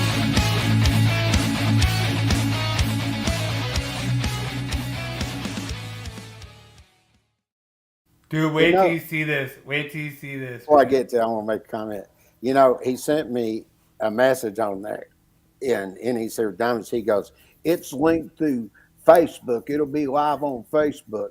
I was like, where's that? I don't see that link. And now he created his own little Gopher Fan 10, just a whole brand new YouTube channel just for this. I guess somebody had helped me finally figured out where to put it and how to link it, because at first it was on Facebook. Wow. All right. Well, that's why he had to change back to his alt. Oh, wow. Yeah, like this is a little sneaky sneaker. Did Jeremy install that? I think he might have. It might have been him. I mean, because he's trying, he's like, I need an outlet. He wants everything to be considered an outlet. So he need to go over there and hook one Yeah. in that Yeah, is on GSI. how many outlets are installed there, bro? No. Oh, you did? Well, I think, well, let me go back here and look. Did he delete the comment? Wouldn't Yeah, surprise probably. me if he did. That's something they're good at over there at ECD. They Yeah. delete the comments when they realize they're wrong. Yeah, I want to see 100%. if it's on there. I'm sort of curious if he deleted it. Yeah, I wouldn't put it past it for sure. Let's see. Yeah, because What's so interesting about this? Thanks for posting this, Will Schultz. They just sneaked the cord behind the faceplate, and I wanted to tie it in. Like, so you notice, like this whole entire podcast, everything's tied in. Everything's tied in to what we're talking about with code. sure it is. And the thing that's so funny is you taught me that. You're the one that taught me that. You're like, hey, just you want to talk about something, tie it in. You know, and I was like, all right, That's right. cool. And so I was like, all right, we got the little sneaky sneaker. Is that insulated faceplate? Mhm. where you got the cord going out to feed the hand dryer, you know? Like, but it's so hilarious because, dude, I've talked with like your dad and you on like multiple times, you know? And it's so cool because we just talk like we've been doing this for a million years, and we've been doing this for a million years, you know? And it's just fun. It's so much fun. It's like, hey, Willie, you know what you should do? Like, this is your dad. Hey, Willie, you know what you should do? You should stay on intrinsically safe or whatever, you know? And I'm like, what? Like, dude, it's a whole fucking universe I've never even explored, you know? And I'm like, what? He's like, yeah, you didn't know about this? And I'm like, no. And it's so cool. Like, and you're sitting there like, what? I never heard about that either, you know? And it's just so cool. Like, us, like, together as, like, pretty much the same generation growing up. And then, you know what I mean? Your dad's just, like, a whole level above us, you know? And he's sitting there just talking about shit, and we're like, what? What? We can do that? What? You know? It's so cool, man. It's so cool. Like, to me, it's really awesome, you know. And like your dad's like, oh no, dude, that's how we did it. We did it like this, and we're like, what? You guys did 87% or 87.87 or whatever the multiplier is, And then we're like, what is that based on? And it's like, oh, that's based on the ungrounded conductor. That's based on the grounding conductor. That's based on this, you know? And it's like, we just see it. Like, right when they say it, we're like, oh, shit. You know? We're like, See, ah. Here's mine.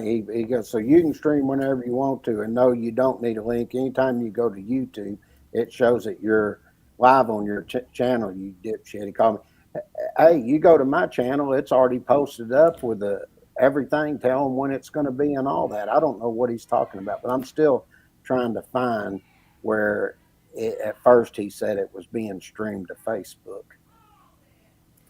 Well, so, like, the thing is that just so you guys know, our podcast is not being streamed to Facebook at all, because me and King James are like giving the middle finger right now to Facebook, and we're like, screw you guys, we're not going there. Like, I don't care, like, I'll go there, but like, they deleted my account, they did all this stuff, and I cannot stream to Facebook at all.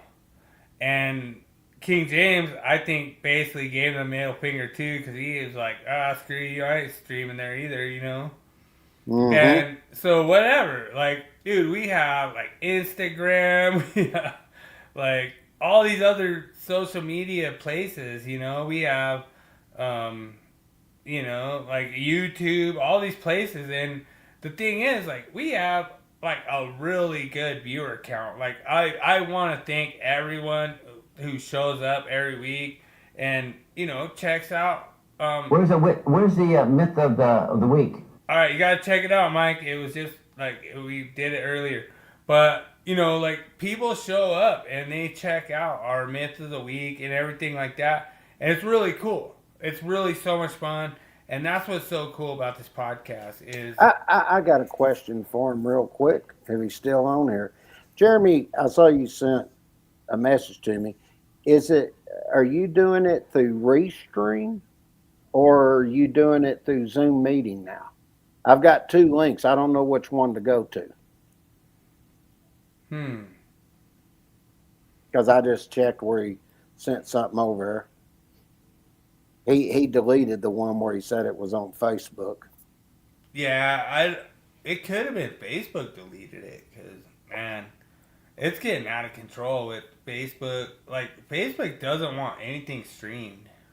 Well, he's got two of them on here, and one of them is Restream, and the other that he has here where he's saying to go, let me look here. Give me 1 second. I'll have it pulled up here. This is somebody that doesn't know what they're doing. Oh, 100%. Yeah, I mean, he 100%. has no clue what he's freaking doing. Yeah. And it's embarrassing is what it is. I think I want to make the conclusion that Jeremy's crew installed that hand dryer in the picture in Wall of Shame because of how they're setting up their live stream. So I'm not trying to be a mean guy or anything. I'm just trying to say maybe that's the case. That maybe that's what their crew was taught. That's how they do. That's how they run. To me, I don't think you'd see any cord if I did it. So let's see here. I know it's in here. Let me look. Friday, 11 a.m. Central. Let's see here. So it is 11 a.m. Central, I'm assuming still. I mean, he doesn't. Oh, he didn't say anything about Facebook, huh? Okay. All right. So I've got one here, a Zoom meeting. I got a meeting ID and a passcode. And then I've got one where I'm going to Restream. Of course, he ain't commented yet. He probably doesn't know what he's doing. So. Yeah, he doesn't. He 100% doesn't. But the thing is, like, we're not expecting you to be badasses like us, Weed Man, you know? And, Well. Yeah, you could say the same thing you always say, okay, whatever. Like that, when Weed Man fails, that's what he says. He says, okay. And it's like, oh, I just asked you a question. Is it on Zoom meeting or Restream? Which one is it? Do you not even know? dude, you're the freaking idiot, dude. I'm asking you a question. Yeah. It- I don't get it's a very it. Like, simple question. Do you not even know if you did it right? I'm asking you, is it a Zoom meeting or is it on Restream? Do you not even know what you're using? I'm telling you what you sent me, and you can't even answer. I'm guessing that it's a Zoom meeting that he gave you the code to, because it's also he's got another one that's to Restream. like, dude, That was the last one he sent me. You're the freaking idiot, weed man. So You know what I think it is? He didn't know how to do everything to set it up on a Zoom, so he had to do Restream. Yeah, that's right. Restream is free. That's why. Jeremy, probably. Listen, I'm gonna do it real slow for you. Okay, listen to what I'm asking you. You sent in the comments on NEC for Dummies.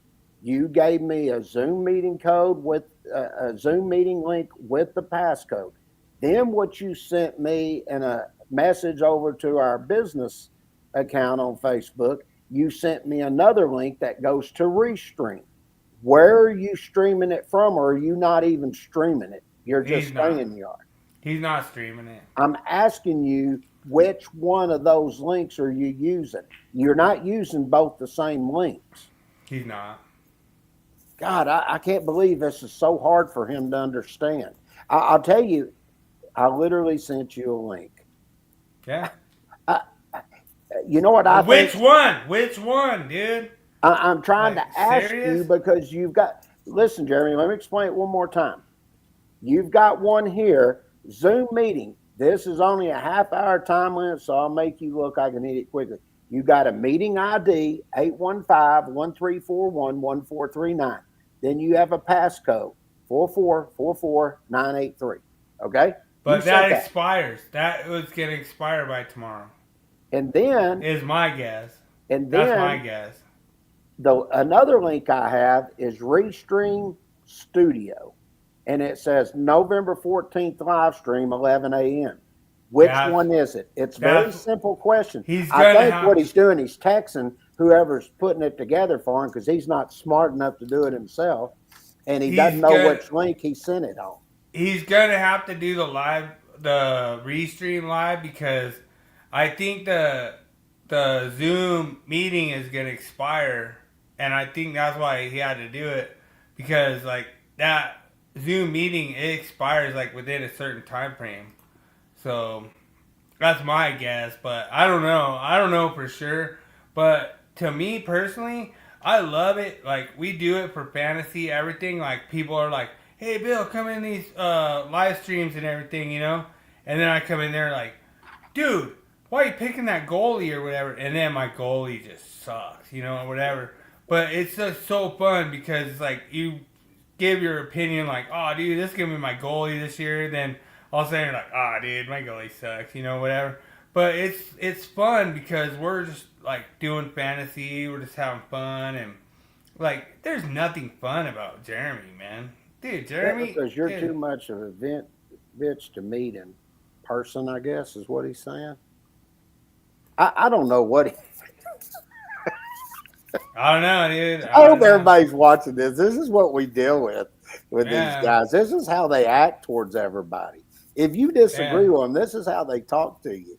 It really is unbelievable. It's just like one of the guys, another insurer, he said, it amazed me how you stay so calm and professional with these guys.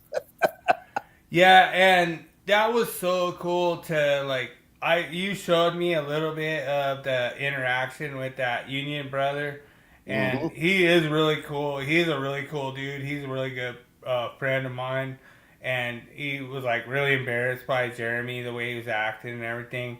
And me and him, we talk a lot. We talk a lot about different installations. I told him, I was like, dude, you could call me anytime. You could text me anytime about any situation you have. I'll answer you 100%. What do you mean? Come on, James. I don't understand this. I'm asking you for which link. Do you not know which one it is? And then he says, he doesn't have one. yeah, I'm an idiot because I'm asking you which link are we going to be on. I have a feeling what it is. It ain't going to be live stream. What they want to probably do is record it and then edit the video to try to make me look like I don't know what I'm doing when I'm proving them wrong. That's probably what's really going on here. Yeah, I would agree with that. I mean, the thing is, like, when it comes to, like, all this stuff, like, dude, me and King James have been live streaming for, like, 6 years, you know?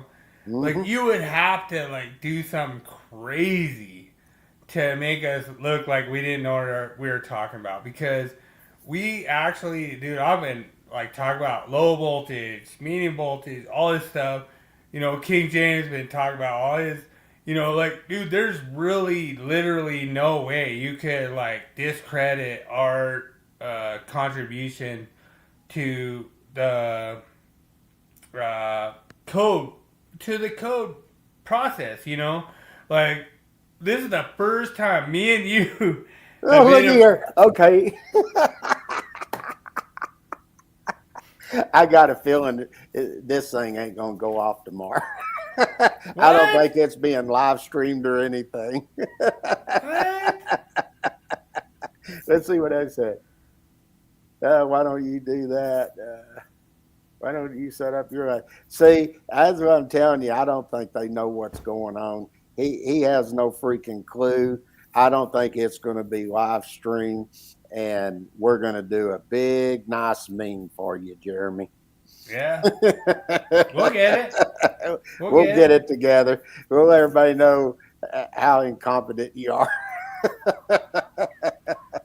Dude, I'm telling you, freaking AI knows who Weedman is. Oh, man. Why don't you set up your live stream? Well, hey, Jeremy, we've been setting it up for over 4 years now, brother. Dude, you got smoked. You got smoked on our live stream, man. Smoked. And guess what he said? Why don't you set up your live stream? We have been. We just not having idiots on ours. We had you on one time. You showed what an idiot you were, so we never had you back on again. Yeah.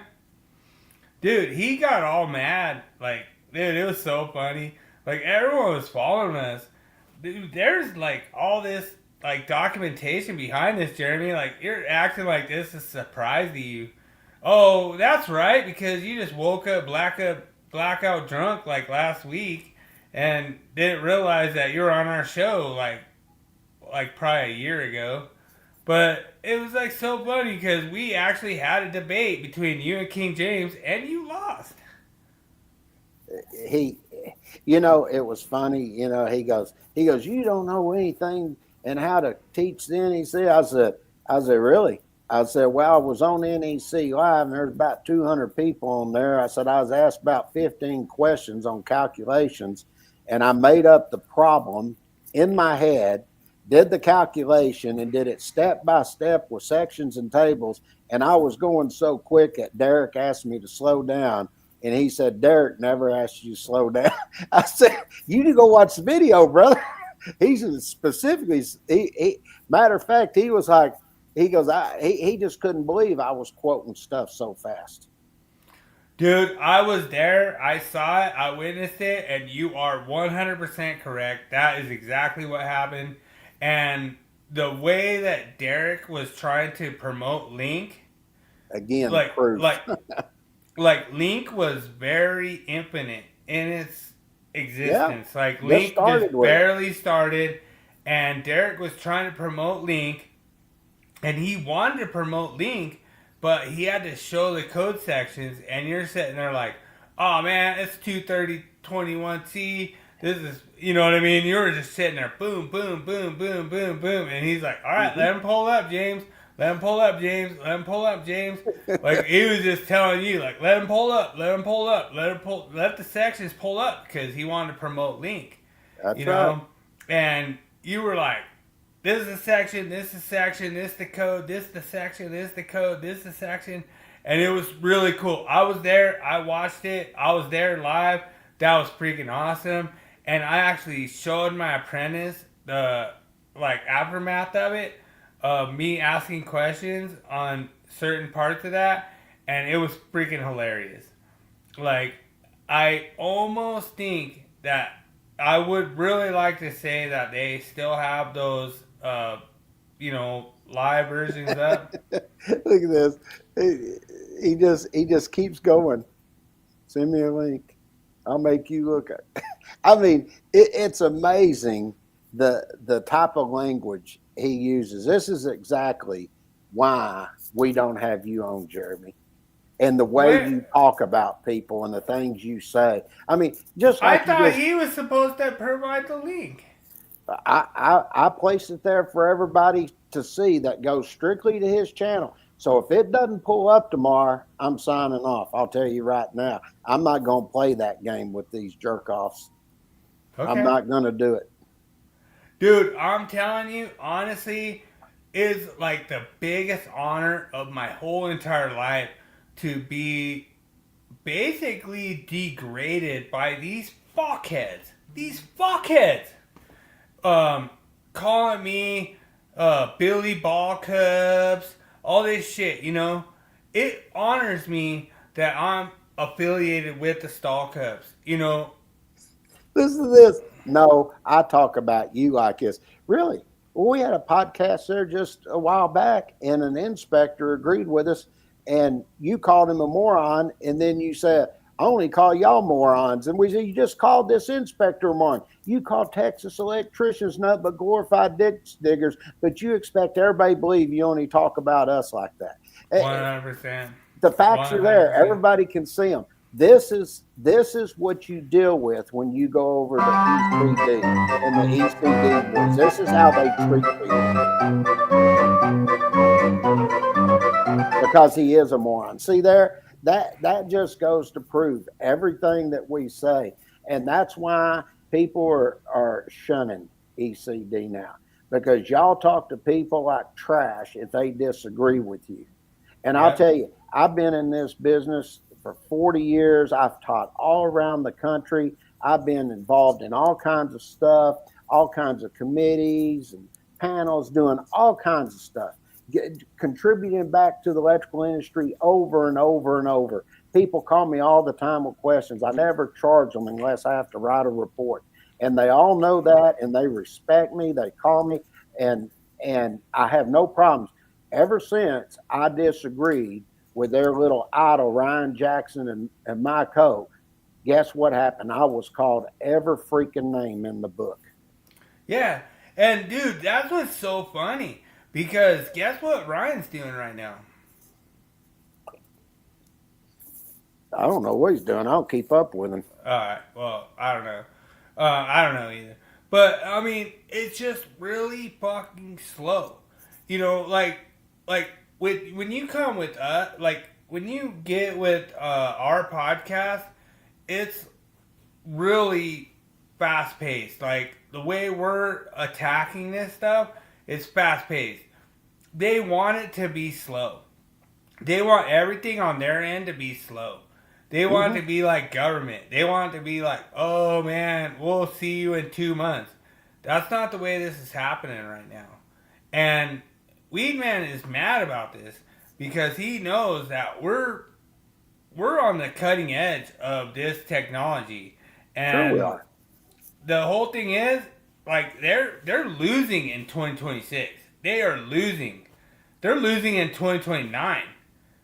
We are making sure that they are not going to hit the dartboard in 2029. They're holding their feet to the fire. And like he said, so everyone who disagreed is in the ECD group. Yes, no, show proof. I got proof for everybody. Go over to NEC for Dummies and look how many posts are created about Bill and I, and look at the people that come in and call everybody names and attack us. They're all over in the ECD group. Yeah, 100%. And guess what? All the other people that we disagree with, Ryan Jackson, Brian Rock, all these other people that are on code-making panels, they just block us, and so they're not even in the group. So whatever. I don't care. Like, block me. Dude, block me. You know what I mean? Like, Paul Abernathy, you don't like me thumbs downing your videos? Block me, dude. Oh, guess what? You block me and I still thumbs down your videos? Guess what? Your videos suck, dude. You know, I don't care. I don't give a shit. Like, you act like I'm supposed to care that your videos suck? Yeah, your videos suck, dude. You know, who cares? You know, whatever. You know, does Weed Man have any videos? No. You know, None of them do any podcast every week and all of that and get Right. back to the industry, don't charge anything. All they do is come in and attack the people that do. Yeah. That's what they do. And they want you to go to certain ones and don't listen to anybody else. It's a fact. And just, it's like what they say. Nobody listens to y'all's podcast. Y'all are freaking bunch of idiots and all that. Oh, really? Well, which podcast has been transcribed in front of the Standards Council? Not anybody else, just us. 100%. So if we are so disliked and people don't listen to us, then why do they transcript our podcast? I'll tell you why, because we showed what you go through and what it takes to get that listing and labeling and everything and who would be responsible. That's why it was transcribed. Dude, I was so fucking honored by that, and it was so awesome. I mean, when I look back at it, like, dude, you're gonna be just like, Jeremy, let me put it to you. I've taught more people face to face, and it's probably 10, 20 times the amount that you have. I've gone to companies all over the world. Do you think when I was teaching for NFPA, going to all them locations, that wasn't face to face? Hell, I remember going down to Houston and the other instructor couldn't make it because we had used 2 instructors because we had probably almost 200 people in there. We had a freaking auditorium. And I ended up doing the design portion of the NEC and the 70E. And it was a 5-day course, 8 hours a day. Now, to think, and I did that all the time. That's not some, and that didn't even include all the 70E training I did for Texas Instruments for 3 years. And I went over there. I couldn't even tell you how many times I went over there. The one that was over in Richardson, then I did the one down in Sherman, and also went to Stafford, that one that was in Houston. And that doesn't include all I did for Exxon. Yeah. thank you so much, Daniel, dude. Daniel's the man, dude. Daniel. And see, this is what I'm talking about. Proof. Why do you think I kept all the documents and everything that I taught for NFPA and all the evaluations and everything? Hey, I'll be right come in? We don't do that. And for you to think that that's how we go about doing things, it just shows that all you do, you're confined to your one little space where you just teach apprentices, and then you want proof of everything and have everybody show you that this is what we did. I mean, I've done special expert testimonies for some of the biggest experts in the world. I was a special expert for OSHA. But you got to have proof for everything. I don't have to provide you with anything. The people that actually matter, Jeremy, that actually hire me, they know I've taught for them. I've been to ExxonMobil. I've been to DuPont. I've been to Kimberly-Clark, done almost every one of the different Department of Energy and Defense locations. I need to name them for you. Los Alamos, Idaho National, oh God, forget the name of the one, Pantex, that's in Amarillo. I've been to Brookhaven. I mean, I can go on and on with this, Jeremy. I know the locations. I can tell you where they're located. I mean, for you just to sit here and just start mouthing off and just say, oh, you haven't done this, you hadn't done that, show proof you're a liar, blah, blah. I'm not a liar, Jeremy. The only one that's been lying has been you, and you're lying on people. And it literally is, I mean, it's bad. I mean, and I'll give you say every CE class, everything I've taught. Okay. Well, okay. I've gone in. Ever They don't do it as much now as they used to, but I used to go in when we write the code change book. I couldn't even tell you how much I was going to all different locations, updating on the code changes. They'd have us come in. I went to all the different ones, the I sections. I went to the southern section, southeast section, southwest section, the western section, eastern section. I went in. They had me there as their special expert that come in and update them on the code changes. 2 times I went down to the NFPA uh, uh, big show that they had, and when the code changes come out, I taught there 2 times. And this is people from all NFPA and people that were engineers and everything. That's a fact. And for you to come in and also did the Electric Quest show, did it 3 times that I went in. I did a grounding and bonding, did a hazardous location, and I did a calculation. I did it 3 years in a row. Dude, 100%. Like, dude, King James is the best. Like, when you guys, like, a lot of these apprentices are trying to find out what's the best electrical education out there, it's King James. Dude, 100%. Like, dude, I've been doing this. I've been doing this 30 years, motherfucker. I've been doing this 30 years, and you are the best. Like, dude, this is not biased. This is not. Not that. You did a calculation. A calculation, dude. Let me. I'm gonna pull a book out here one time. We had a publication. If it had been a big seller, we'd have kept it up. But people just didn't need all of it. But we did a publication that covered every calculation in the code. We went in showing you how to do X-ray equipment, all this stuff, getting into all these different modules that you have set up where you're in healthcare and all this. And nobody else had ever shown that, Jeremy. And I'll get that publication and bring it up and show you how to do it.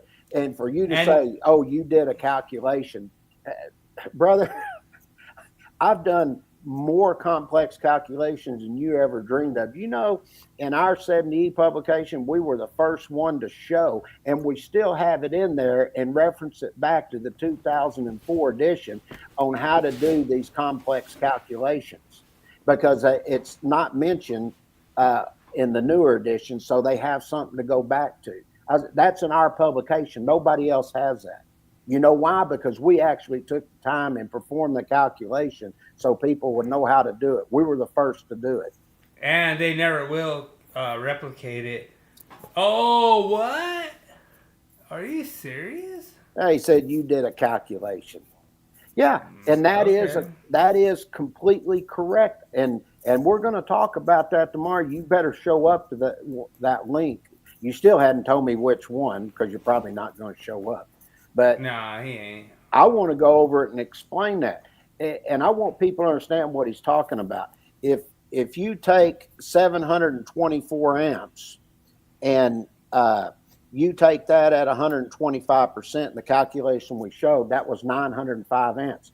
If you go look at 240.4C, it tells you the conductors have to be equal to or exceed the load, and the overcurrent device can't exceed the conductor, so you got to drop down.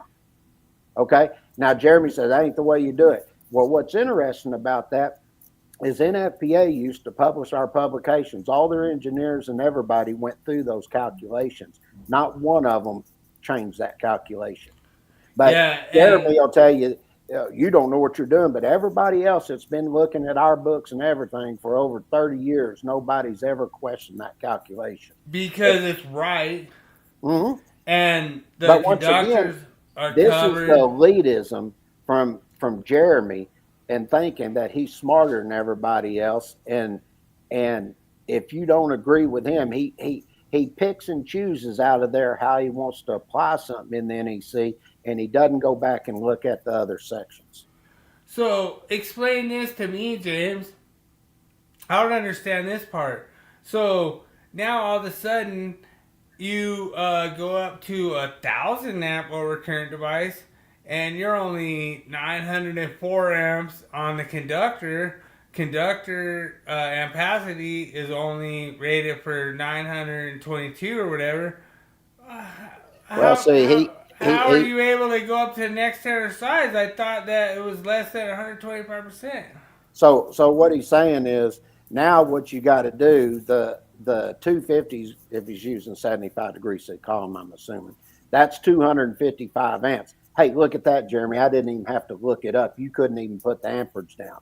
So you take 255 amps times parallel 4 times, that's 1,020 amps. Then you drop down to 1,000 amps. But why would you kick the conductors up that high, Jeremy, when the conductors only have to protect the load? True. That's what it says. That's once again what I'm saying. He doesn't read. He picks and chooses in order to form his comment and everything so he can be right. Well, and he's actually Weed Man. He's not Gopher fan, but I guess his Gopher fan is like his alt that he has to do. Like, he's talking about the Minnesota Gophers, Golden Gophers. Yeah, he's a Minnesota Gopher fan. I know, because they're a fucking sucky team and fuck Gophers. Well, they're not any good, and it goes right in with him. Yeah, You need to be a Longhorn, baby. Yeah, there you go. Dude, or Notre Dame, man. Notre Dame, they're better than that. Dude, I'll fight your Irish if you want to fight, but yeah, whatever. I mean, it is what it is. Like, dude, listen to this voltage drop. The question didn't say anything about voltage drop, Jeremy. I don't know where you're getting at. Nowhere did I say anything about a long run. And once again, it's funny. I encourage people to go back and try. As a matter of fact, I'll do one on it after I finish next week. I'll go through the voltage drop and everything. And I'm going to show you about using the conductors and everything that comes out of the American Standards Handbook that they did a long time ago that goes in and talks about the voltage drop when you should look at it on lengths of conductor. And what happened was once they come out with stranded, then they changed it. And basically they had a little note that was in there when they did it per the tables. They said you should start considering it once you get over 100 foot. But of course, what do I know? I just happened to go through that and had it in our code change book that explained it. But we should all listen to Jeremy. Dude, I'm telling you, that was fucking so awesome when you did that, like, rule of thumb thing, because I posted it and I was like, oh yeah, voltage drop kits should be considered at 1,000 foot or whatever, I said, nuh-uh. And like everyone's like, oh, and everyone started getting all mad or whatever, and then you're like, oh yeah, where does 1,000 foot come from? And do you remember, like, there was, and I went through and explained where the 1,000 foot come from a long time ago, and how they did. They were burning conductors and stuff up. And they came out of the woodwork, and they're like, "Yep, King James is right. 1,000 foot is legit." Because that's what they started with, like the original ampacity table. That's right. And I'm like, "What?" Yeah, people were like, "How do you know that?" Well, I've got a master